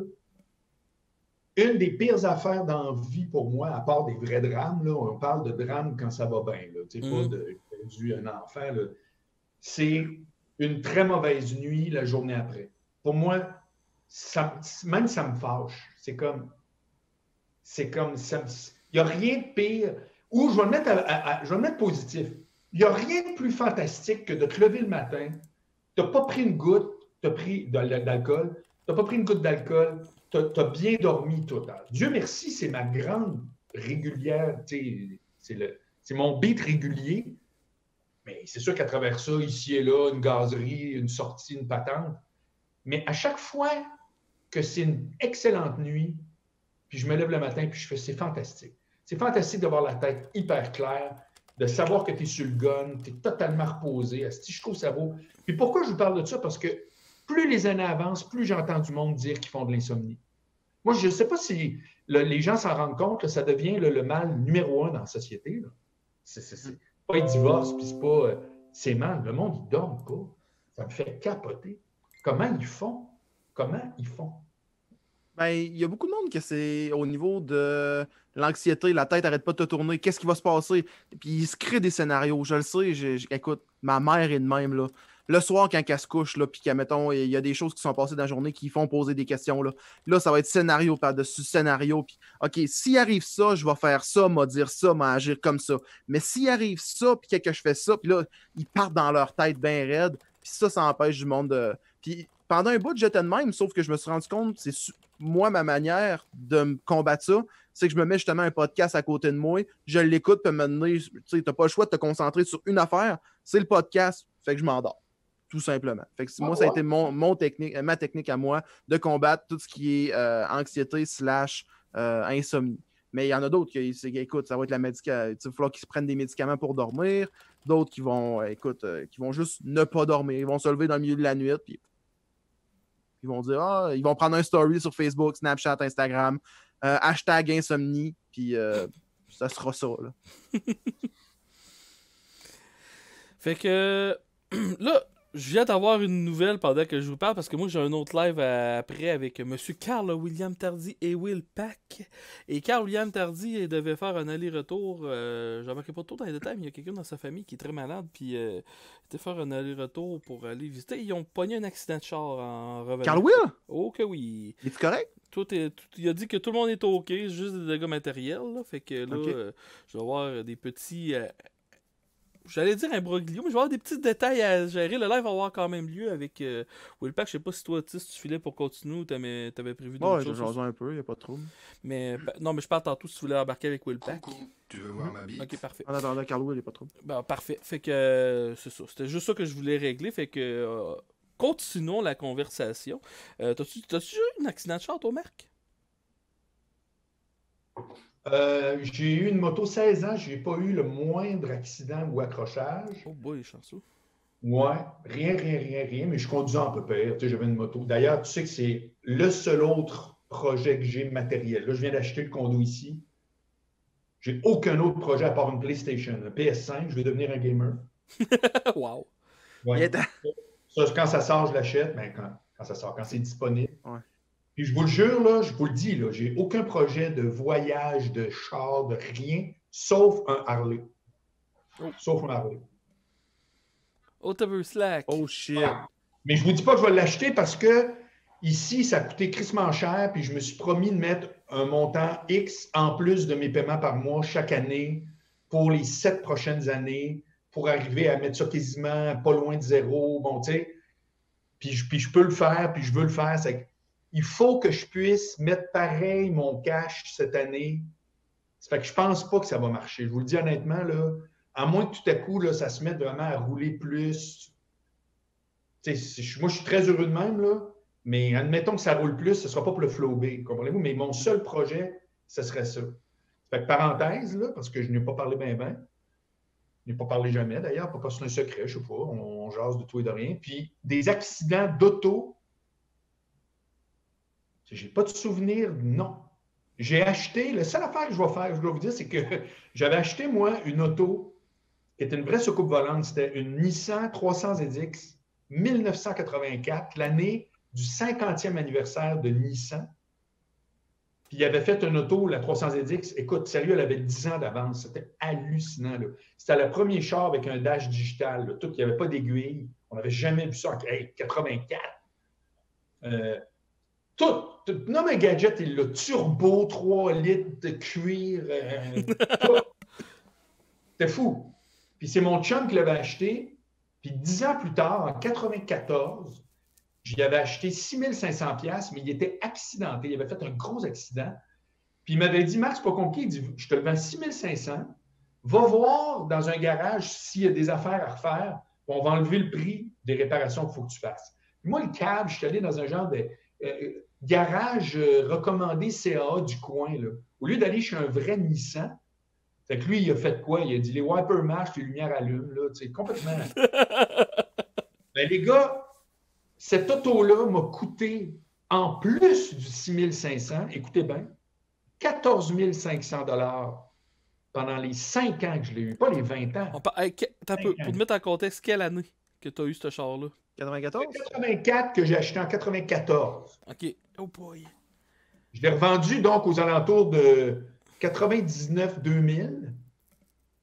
Et il m'avait coûté 6 500$ plus 14 500$. Parce qu'il y avait des pièces cassées que tu ne voyais pas. Lui, là, il se promenait sur le Laurentien, là, à Québec, là, quand tu arrives là, du nord, puis que tu arrives proche de la centrale de police. Là. Puis là, il allait super vite dans une curve, puis fou, il a décollé. Fait que, paf, il est rentré dans le mur. Le châssis a croché, tout. Ça a coûté une fortune, les assurances ont payé, mais il est resté des affaires. Des tuyaux, des manifolds, des affaires que je ne connaissais même pas. C'est que la première année que je m'en vais le porter, je le range pour l'hiver, je vais le rechercher. Tu sais, il a coûté 6 500$, il n'a pas coûté 30 000$, c'est pas la fin du monde. Le monsieur, il me dit, ouais, il y a des affaires à faire, ça va coûter 2 500$. OK, mais là, on va avoir tout fait. Les 3 années après, je me suis dit, c'était toujours plus. Ouais, là, ça va coûter 3 500$. Une fois, ça coûtait 4 000$. J'étais là, le calvaire, quelle date ça va arrêter? Mais c'était un ami à toi, tu y parles-tu encore à cet ami-là? Ou Oui, non, lui, il a été super fair, testicule. Il m'a dit, va à un garage. Tu comprends-tu? Il n'y avait rien à cacher. Mais lui non plus, il ne savait pas. Lui, il roulait avec, là. Il allait super bien, le char. Mais la seule anecdote que j'ai de, entre guillemets, à dire de char, c'est pas un accident de mécanique, c'est un accident financier. J'ai fait un accident financier d'envergure. J'ai connu la même affaire que toi avec une Sunfire achetée avec mon frère. Ouais, mais ça a coûté 14 000. Une Sunfire, ça coûtait 9 8 000. Oh, non, ça n'a pas coûté. Ouais, attends un peu. Elle m'a coûté 5 000 parce qu'il l'avait tout monté puis le body était super beau. Elle m'a coûté 5 000. Mais tu sais, tout ce qui pouvait sauter, la transmission, la clutch. À la fin, mon compteur de vitesse. Le dernier 2 mois que j'ai roulé avec, le compteur de vitesse ne marchait plus. Fallait que j'estime ma vitesse en checkant le paysage autour de moi. Puis quand une police te suit, tu fais le cheap puis tu fais le petit en hostie crise de Sunfire de mon derrière. Puis. T'as déjà entré dans un Sunfire, toi? Ouais. Tu sortais de là, c'est quoi? Fallait t'enduire d'huile? Les mâchoires de vie à chaque fois. Ça te faisait une armure. Si t'étais là-dedans, t'étais prêt. Eh non, sortait 2 pattes comme Fred Caillou dans son char là, avec les bras. Oh boy. Mais non, puis sinon, un autre char, une Ford Escort que j'avais eu, c'était une Ford Escort 94. Puis à la faire, là, c'était même pas de la rue. On n'a jamais su qu'est-ce qui arrivait, mais mes ailes, puis tout le body décollé. Genre, j'arrivais, là, puis là, mettons, j'arrivais à ma destination, je me dis, ah, il me manque une aile en arrière. Je sais pas si je l'ai perdu en chemin. C'était à ce point-là, puis tout était en pièces détachées, puis c'était mon premier. Tu te rends pas compte que t'as perdu un aile? Je te confirme que le problème, c'est peut-être toi, par exemple. Non, mais des fausses ailes en arrière. Je te dis, tout décroché. Puis là, à un moment donné, tu sais, c'était mon premier char, là, fait que c'était mes parents qui me l'avaient donné, ils l'avaient payé genre 600-700$, c'était une minoune. Puis là, je pogne un accident. Je me rappelle, c'était le DJ d'un bar qui s'en allait faire sa journée de travail, puis il m'a rentré bang direct dedans, puis on a aussi un conseil amiable, puis lui voulait faire ça short and sweet, il dit, garde ça de quoi, appelle-moi, mes assurances ont payé, puis tout. Fait qu'il menait ses cartes pis tout. J'appelle les assurances viennent voir. Il dit tabarnak, ça a donc bien fessé, toutes tes ailes en arrière sont arrachées. Il dit ah oui, ça fait ça en tabarnak. Et qui me l'a déclaré scrap. J'ai eu 2000 pour le char. Je l'ai vécu ça aussi. À un moment donné, ma moto, je la parquais dans la rue, un peu plus haut ici. Puis une journée, je l'ai vue. Manifestement, quelqu'un avait cogné avec une roche sur l'aile. C'était pas un accident. Elle était tombée, le guidon était croche, mon gars, l'enfer. Fait remorquer ça jusqu'à un concessionnaire Suzuki. Puis elle avait 10 ans à peu près déjà, 10-12 ans. Fait que ce qui était fantastique, c'est que quand le gars, l'évaluateur, il a fait l'évaluation, on disait, ben là, tes assureurs vont couvrir, ah oui, on va changer ta peinture, on va changer ton aile en avant, on va changer. Mais mon gars, la moitié, c'était de la cochonnerie déjà, après 10-12 ans. Hey, je suis sorti de là, elle avait de l'air flambant neuf, ça m'a coûté un déductible comme de 300$. Les autres, ils ont fait un rapport. J'ai dit, ben oui, OK, tu sais, mais il y avait vraiment plein d'affaires qui n'étaient pas dues à cet accident-là. Fait qu'elle a comme été rénovée à grandeur. Il y a quelqu'un qui demande, t'avais quoi comme Suzuki? C'était un Intruder 99. Ben, regarde, c'est pas compliqué, là. Pareil, comme la même affaire que ça. OK. Clean. Prends les mêmes couleurs, mais mets un Suzuki au lieu de mettre un vrai Harley, parce que celui-là me fait halluciner. C'est un fat boy, il est tellement hot. Ça fait que j'ai aimé ça, Marc, mais ça ne me tente plus d'avoir un Jap. Là, ou bien j'ai un vrai Harley où je laisse faire. Honnêtement, là, puis ce ne sera pas un neuf, ce sera un 2018. En 2018, le design actuel a changé. Fait que là, ils sont pareils, là, tu sais. Fait que c'est comme, il y a des petites différences avec 2017, mais assez pour que, encore une fois, ça active. Je ne sais même pas ce qu'il soit neuf. Il n'est pas obligé d'être neuf, pas en tout. Puis tu le payes moins cher. Puis l'autre, c'est ça, j'avais acheté un 99, j'avais acheté en 2000. Mm-hmm. Puis je n'ai pas regretté, je l'ai eu 16 ans. Ça ne coûte rien de moto, hein. C'est comme...